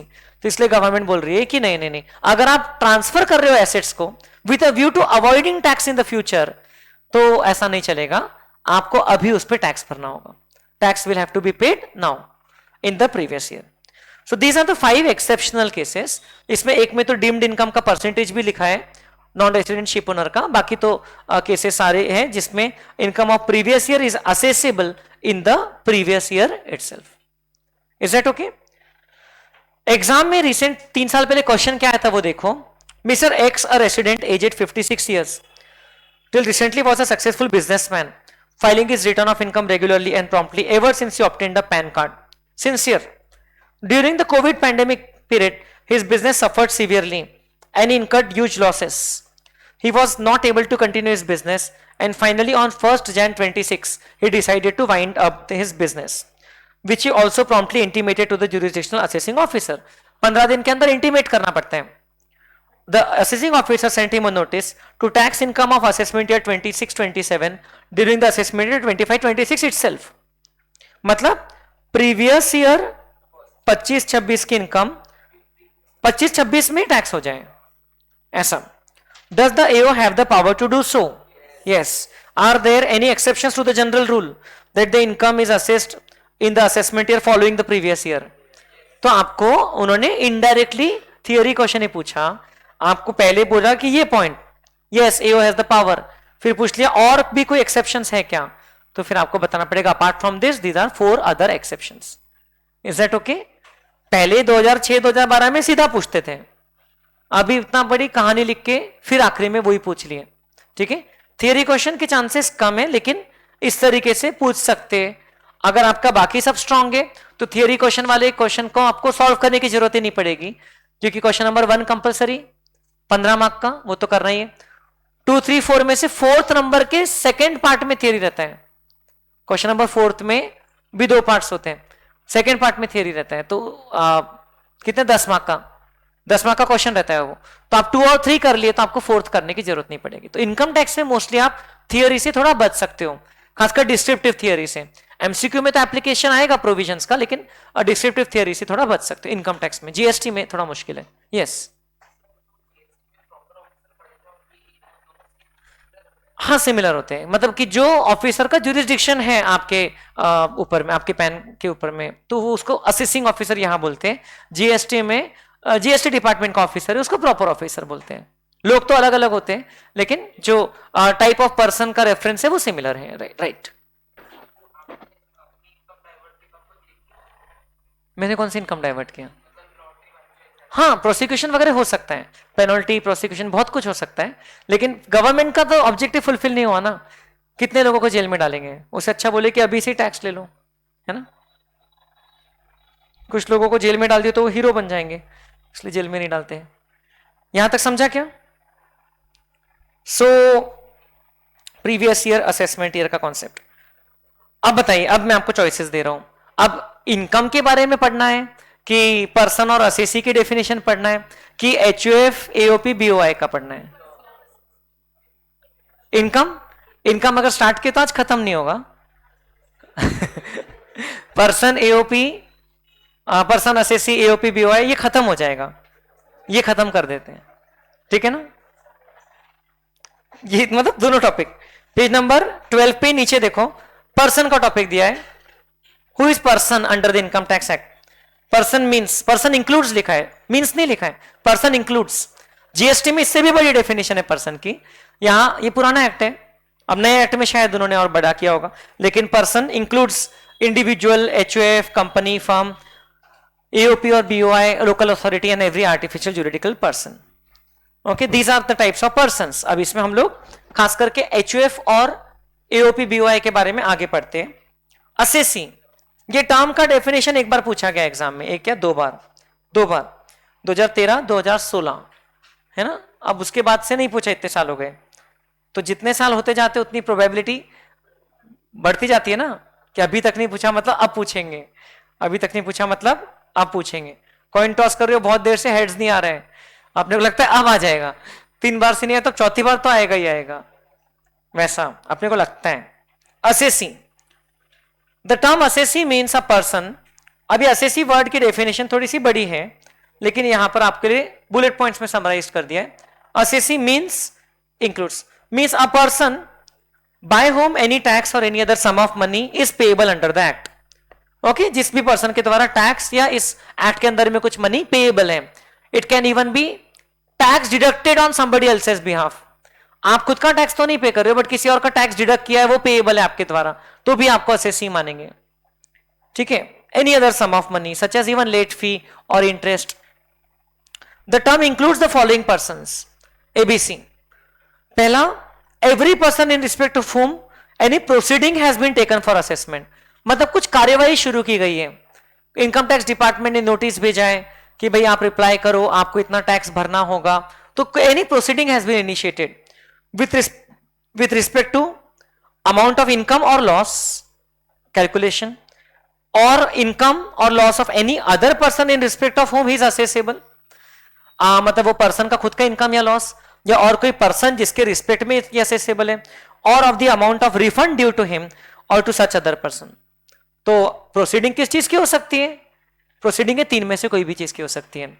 Income या लॉस वो खुद की, उस पर्सन की खुद की, या इनकम या लॉस ऐसे पर्सन की जिसके बिहाफ पे वो असेसेबल है, या रिफंड की। ओके, रिफंड जो उसको मिलने वाला है। तो मैंने यहां पर तो शॉर्ट में लिखा है सिर्फ कि proceeding has been undertaken, initiated. दूसरा, person is deemed to be an assessee. तो अब इनकम टैक्स एक्ट में कुछ कुछ केसेस में मान लेते कि आप असेसी हो। डीमिफिकेशन तो टैक्सेशन लॉ का एक स्पेशल फीचर होता है। सो मान लेते कि आप असेसी हो। Every person is deemed to be an assessee. A representative assessee is deemed to be an assessee by virtue of section 160 subsection 2।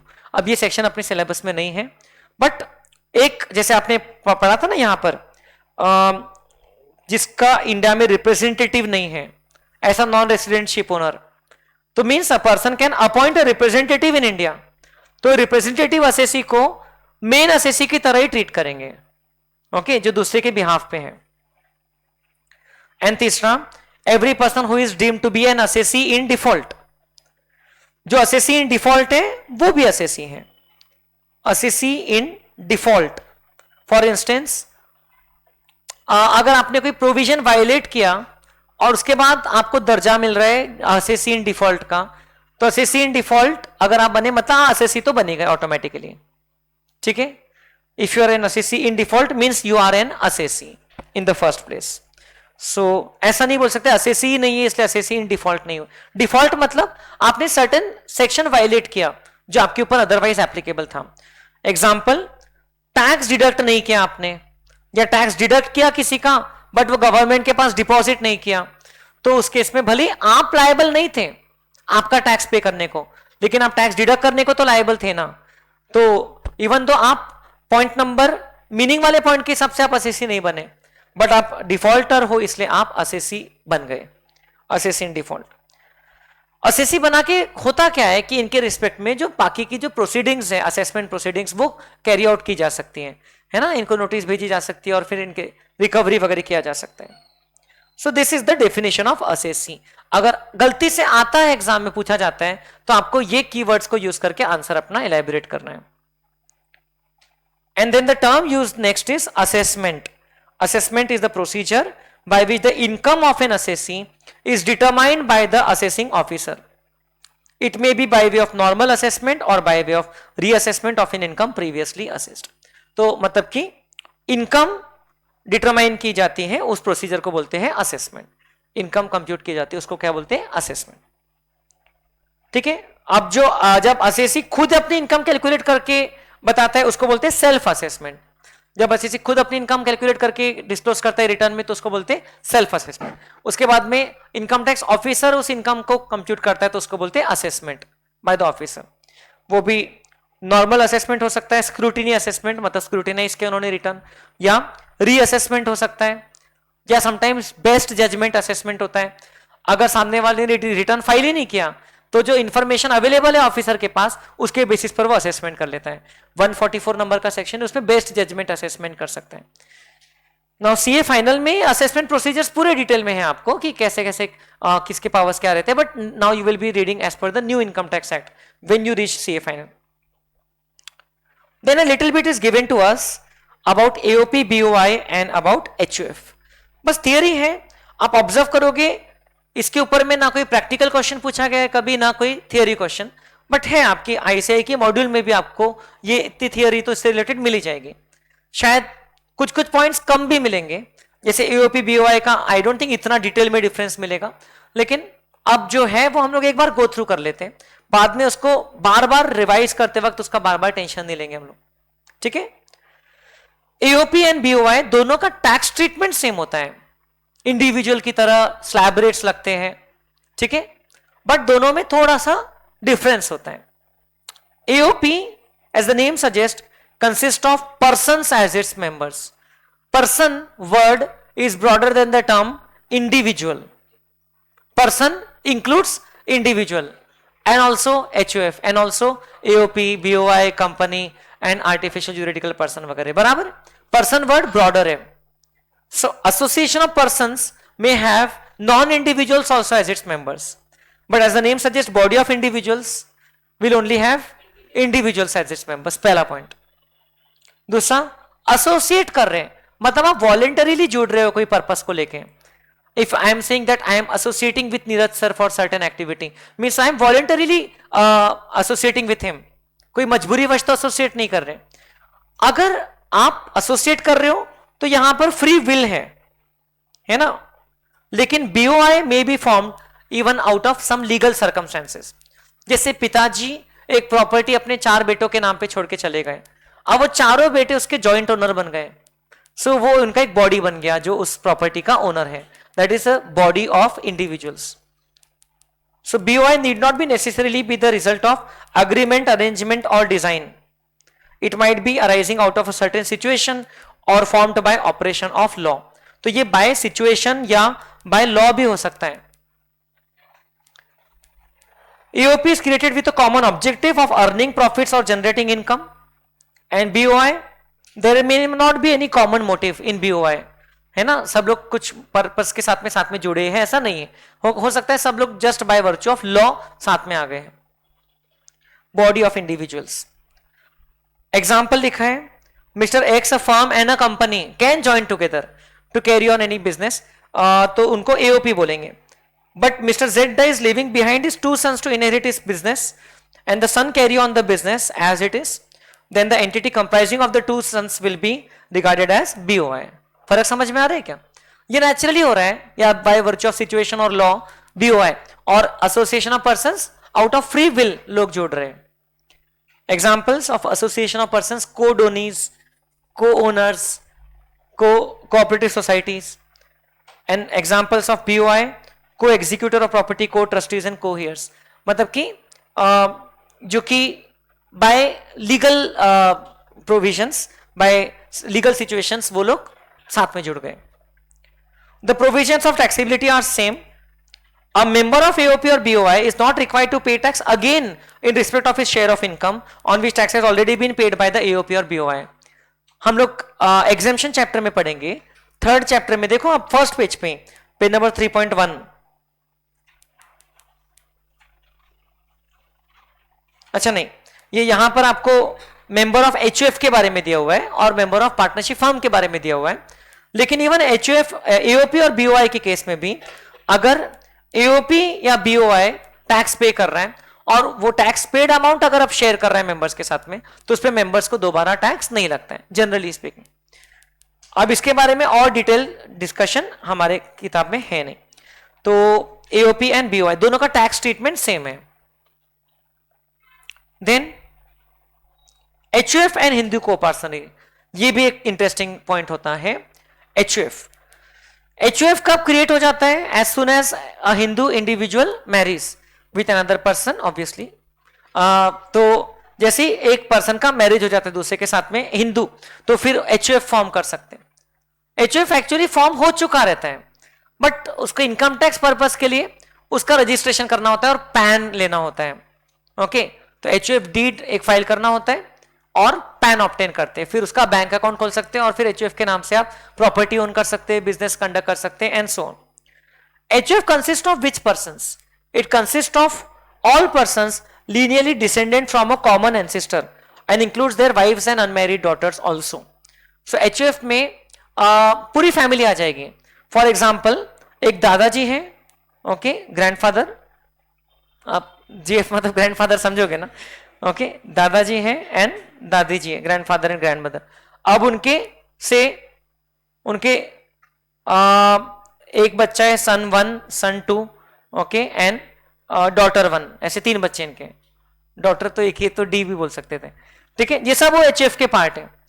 अब इनके जो बच्चे हो रहे हैं और इनके जो स्पाउसेस हैं रिस्पेक्टिव, तो वो भी एचएफ के पार्ट है, ठीक है। सन 1 की जो वाइफ है वो भी एचएफ की पार्ट बन जाती है द मोमेंट शी मैरीज। किसके एचएफ के पार्ट है ये? ग्रैंडफादर के एचएफ के। ग्रैंडफादर के एचएफ में सारे लीनियल डिसेंडेंट्स आ जाएंगे, ठीक है, and lineal descendants and unmarried daughters and wifes, तो वाइफ्स ऑफ द सन्स, तो ये इनकी वाइफ आ जाएगी। फिर इनके जो बच्चे ग्रैंड सन जो है ये भी आ जाएगा एचयूएफ का मेंबर। ग्रैंड डॉटर होगी तो वो भी आ जाएगी एचयूएफ के मेंबर। अब ये डॉटर की जब तक की शादी नहीं होती वो एचयूएफ का पार्ट है अपने फादर के।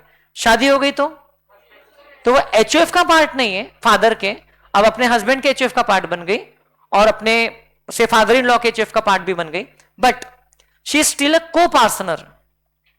नाउ व्हाट इज को पार्टनर?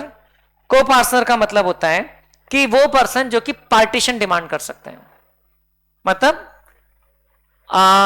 कि भाई ये प्रॉपर्टी के आप हिस्से कर दो, टुकड़े कर दो। आप तो मूवी ये एकता कपूर के सीरियल्स देखे होंगे बहुत सारे। सो इसमें एक चीज उन लोग ने अच्छा किया कि को पार्टनरी में उन्होंने एचएफ के सारे मेंबर्स को नहीं रखा। को partner is a right obtained by birth.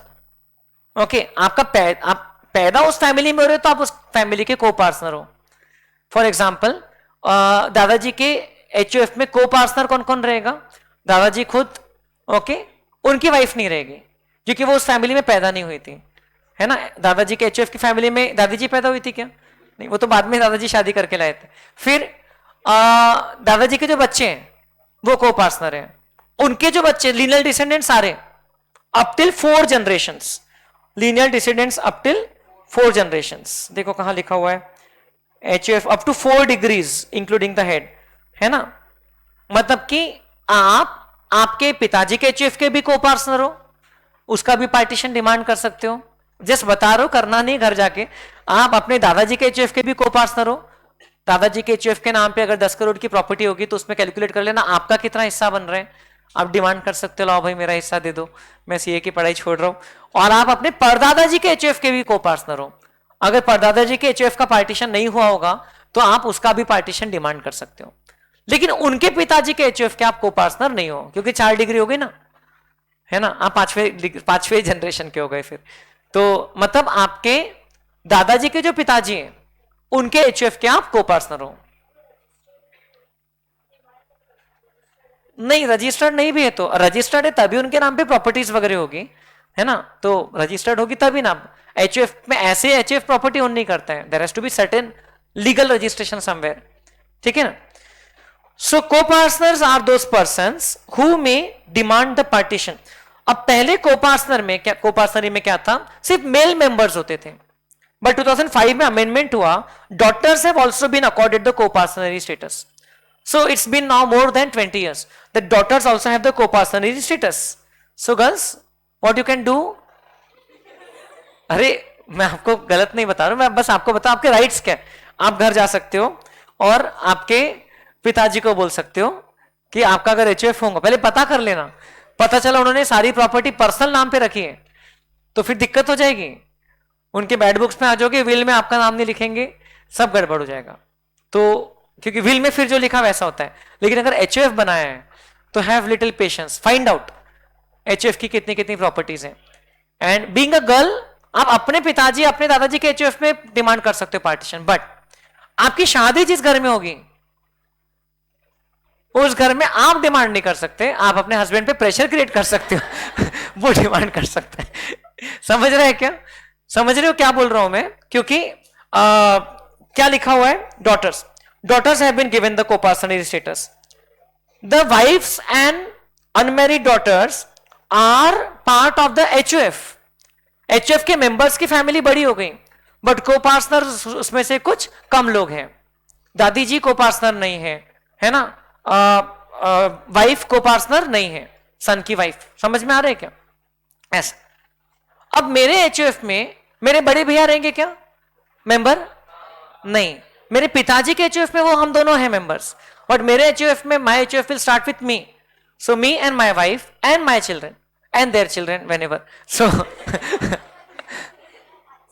Member तो रहेगी ना, मेंबर रहेगी, कोपार्टनर नहीं रहेगी। लेकिन मेरी वाइफ मेंबर तो है, कोपार्टनर नहीं है। समझ में आ रहा है? सो ऐसा रहता है। Example, a family consist of X, his wife, his son, son's wife and unmarried daughter. तो सारे मिलके क्या करते हैं? सारे मिलके मिस्टर एक्स के एचओएफ का पार्ट बनते हैं। एक्स एचओएफ उसका नाम हो गया। If the daughter is married, she would no more be a member of this HUF, but the term she will be a member of her husband's HOF or even her father-in-law's HOF. The term HOF used covers two schools of law in India. एक है दया बागा school of law और एक है मिताक्षरा, ये नाम है उसका। कहीं पढ़ा है आपने? कहाँ पढ़ा? अरे वाह, 11th की बिजनेस स्टडीज में पढ़ के आए हो, वेरी गुड। और आपने कहाँ पढ़ा है? एसपी में, वेरी गुड। मेरा तो काम आसान कर दिया आप लोगों ने, क्योंकि ये मुझे कभी याद नहीं हुआ, मुझे हमेशा रिफर करना पड़ता है कौन से स्कूल ऑफ लॉ में क्या। ये लोग तो हंस रहे, नहीं था बोले सिलेबस में, बेर एक्ट में था। कौन सा बेर एक्ट था भाई? आपको बेर एक्ट से पढ़ाया था? आपने पढ़े थे? आपने नहीं पढ़े थे? ओके, कोई बात। अब कौन सा एक्ट को लेते आपने? एक्ट का नाम क्या था? Companies act. अच्छा, सही यार, मुझे तो एक्ट का नाम ढूंढना पड़ रहा है कौन से एक्ट में होगा। ठीक है, चलो जाने दो, अच्छी बात है बेटा। अभी ज्यादा चिंता मत करो इनकम टैक्स पर्पस के लिए। देखो, Dayabhaga and Mitakshara. Dayabhaga is only prevalent in west Bengal and Assam. इसमें आपको वेट करना पड़ता है। क्या इस चीज का वेट करना पड़ता है? कि जब तक के फादर जिंदा है तब तक के आपको राइट नहीं मिलता है प्रॉपर्टी में। ठीक है, इसलिए बोल रहा हूं वेट करना पड़ता है। और मिताक्षरा में, बाकी के इंडिया में वेट करना नहीं पड़ता है। Please don't take my words otherwise, मैं मजाक कर रहा हूं, नहीं तो आप सीरियस हो जाओगे। मिताक्षरा स्कूल ऑफ लॉ में क्या होता है? इसमें वेट नहीं करना पड़ता है। इसमें पैदा होते से राइट मिल गया है ना। बच्चा पैदा होते से बोलता है बताओ मेरा कितना हिस्सा हुआ। शिट यार, फिर इस फैमिली में पैदा हो गया जो भी है। तो दयाबागा स्कूल ऑफ लॉ में children do not acquire the right or share as long as the father is alive. Only on the death of the father the children will acquire the right. Mitakshara school में in the rest of the country one acquires the right to the family property by his birth and not by succession, irrespective of the fact whether the elders are living or not. ये फर्क है छोटा सा। HF और co-parsonary का basic difference समझ में आया? Co-parsonary comprises of a limited number of HF members, only those who can demand partition. Okay, and because the daughters have also been included, तो डॉटर भले एचओएफ का पार्ट नहीं रहेगी मैरिज के बाद, लेकिन मैरिज के बाद भी को पार्टनर तो रहेगी। Daughters will have the right, okay, in the father's or grandfather's property. The relation of HUF does not arise from a contract but from a status. आप उस फैमिली में पैदा हो गए तो आप एचओएफ के मेंबर बन गए। There need not be more than one male member और वन फीमेल को पार्टनर। पहले more than one male member लगते थे, अभी ऐसा नहीं है। Any two members can comprise an HOF.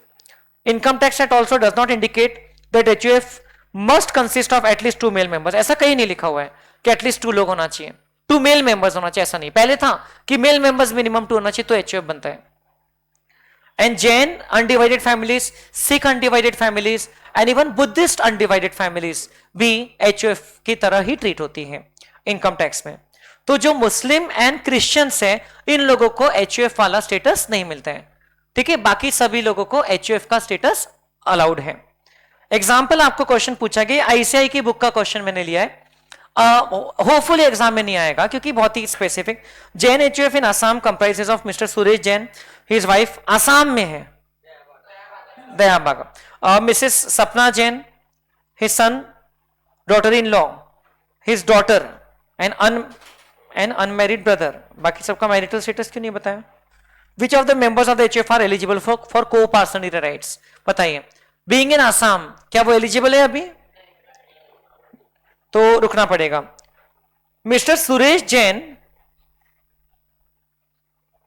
His wife, अच्छा ये मिस्टर सुरेश जैन का ब्रदर है, Pritam Jain is the brother of Suresh Jain. तो आपको लिखा हुआ है nobody acquires the right until the head of the family is living, children do not acquire the right। तो अभी सिर्फ मिस्टर सुरेश जैन और उनके ब्रदर का राइट है जैन एचओएफ में, मतलब कि जैन एचओएफ जो उनके पिताजी का एचओएफ होगा, जिसमें उनके पिताजी करता होंगे। अब पिताजी के डेथ के बाद किस किस का राइट बन गया? सुरेश जैन और प्रीतम जैन का। सुरेश जैन के फैमिली मेंबर्स अभी राइट नहीं है उनका, सुरेश जैन की डेथ हो जाएगी, फिर जो उनके जो सन या डॉटर है उनका राइट आ जाएगा। इस तरीके से आगे बढ़ेगा। Is that okay? एचएफ के राइट्स भी आप मतलब ट्रांसफर कर सकते हो। एचएफ के राइट्स आप उसके अगेंस्ट में आप पैसा मांग सकते हो, एचएफ की प्रॉपर्टी बेच सकते हैं, सब चीजें होती हैं। So this was the theory. अब आपको सिर्फ एक चार्ट दिखाना था। अभी सिर्फ इनकम का नेचर बचा है और एग्रीकल्चरल इनकम बचा है, बट ये हमारा पूरा इनकम टैक्स का स्ट्रक्चर है। We have started with the first chapter, जहां पर्सन का स्टेटस आइडेंटिफाई होता है, पर्सन कौन सा है। फिर हम लोग उसका रेसिडेंशियल स्टेटस निकालते हैं चैप्टर नंबर 2 में, और उस पर कौन से इनकम पे टैक्स लगेगा। एग्जेम्प्ट इनकम्स को चैप्टर नंबर 3 में पढ़ेंगे, उसको हटा के टैक्सेबल इनकम्स आती है। तो टैक्सेबल इनकम्स ये 5 अलग अलग हेड्स में टैक्स होती है जो रिस्पेक्टिव चैप्टर्स में है। उसके बाद में क्लबिंग ऑफ इनकम होती है, कभी कभी किसी और की इनकम आपके हाथ में ऐड होती है। फिर ग्रॉस टोटल इनकम मिलती है। Clubbing of income, gross total income के पहले ही लॉसेस वगैरह भी सेट ऑफ हो जाते हैं, फिर ग्रॉस टोटल इनकम आती है। फिर चैप्टर 6 से डिडक्शंस मिलते हैं कुछ जीटीआई में से, most of those deductions are available only under the old regime. फिर टोटल इनकम आती है, उस टोटल इनकम पे आप जो चैप्टर 1 में आपने रेट्स पढ़ा उसके हिसाब से टैक्स निकालते हो, और फिर वो आप रिटर्न फाइल करते हो। चैप्टर नंबर 13 में रिटर्न के बारे में पढ़ेंगे, सेल्फ असेसमेंट टैक्स पे करते हो, एडवांस टैक्स पे करते हो ड्यूरिंग द ईयर, एंड आपका टैक्स डिडक्ट होता है। ये चैप्टर्स दोनों अलग है बोल सकते हैं, लेकिन बाकी सब पूरा फ्लो में कनेक्टेड है। सो हम लोग अभी यहां पर है, ओके। ये हमारा हमेशा ध्यान रखना, ये हमारा पूरा रूट है। हम लोग यहां से यहां जाएंगे। अभी हम लोग ये पार्ट पढ़ रहे हैं, ये पार्ट हम लोग ने ऑलरेडी पढ़ लिया। अब कुछ कुछ चीजें चैप्टर 3 की यहां पढ़ेंगे, जैसे एग्रीकल्चर इनकम यहां पढ़ लिया, कुछ एग्जेम्प्ट इनकम हम लोग सैलरी हेड में पढ़ लेंगे, कुछ एग्जेम्प्ट इनकम हम लोग से अदर सोर्सेज हेड में अलग से पढ़ेंगे। तो थोड़ा थोड़ा मिक्स एंड मैच है, लेकिन overall this is the structure of income tax act. ठीक है, ये हमारा पूरा 15 चैप्टर्स का इंडेक्स है। Is that okay? चलिए, so I will continue in Monday's class with features of income. ठीक है, वो वाले टॉपिक को हम लोग स्टार्ट करेंगे। Thank you.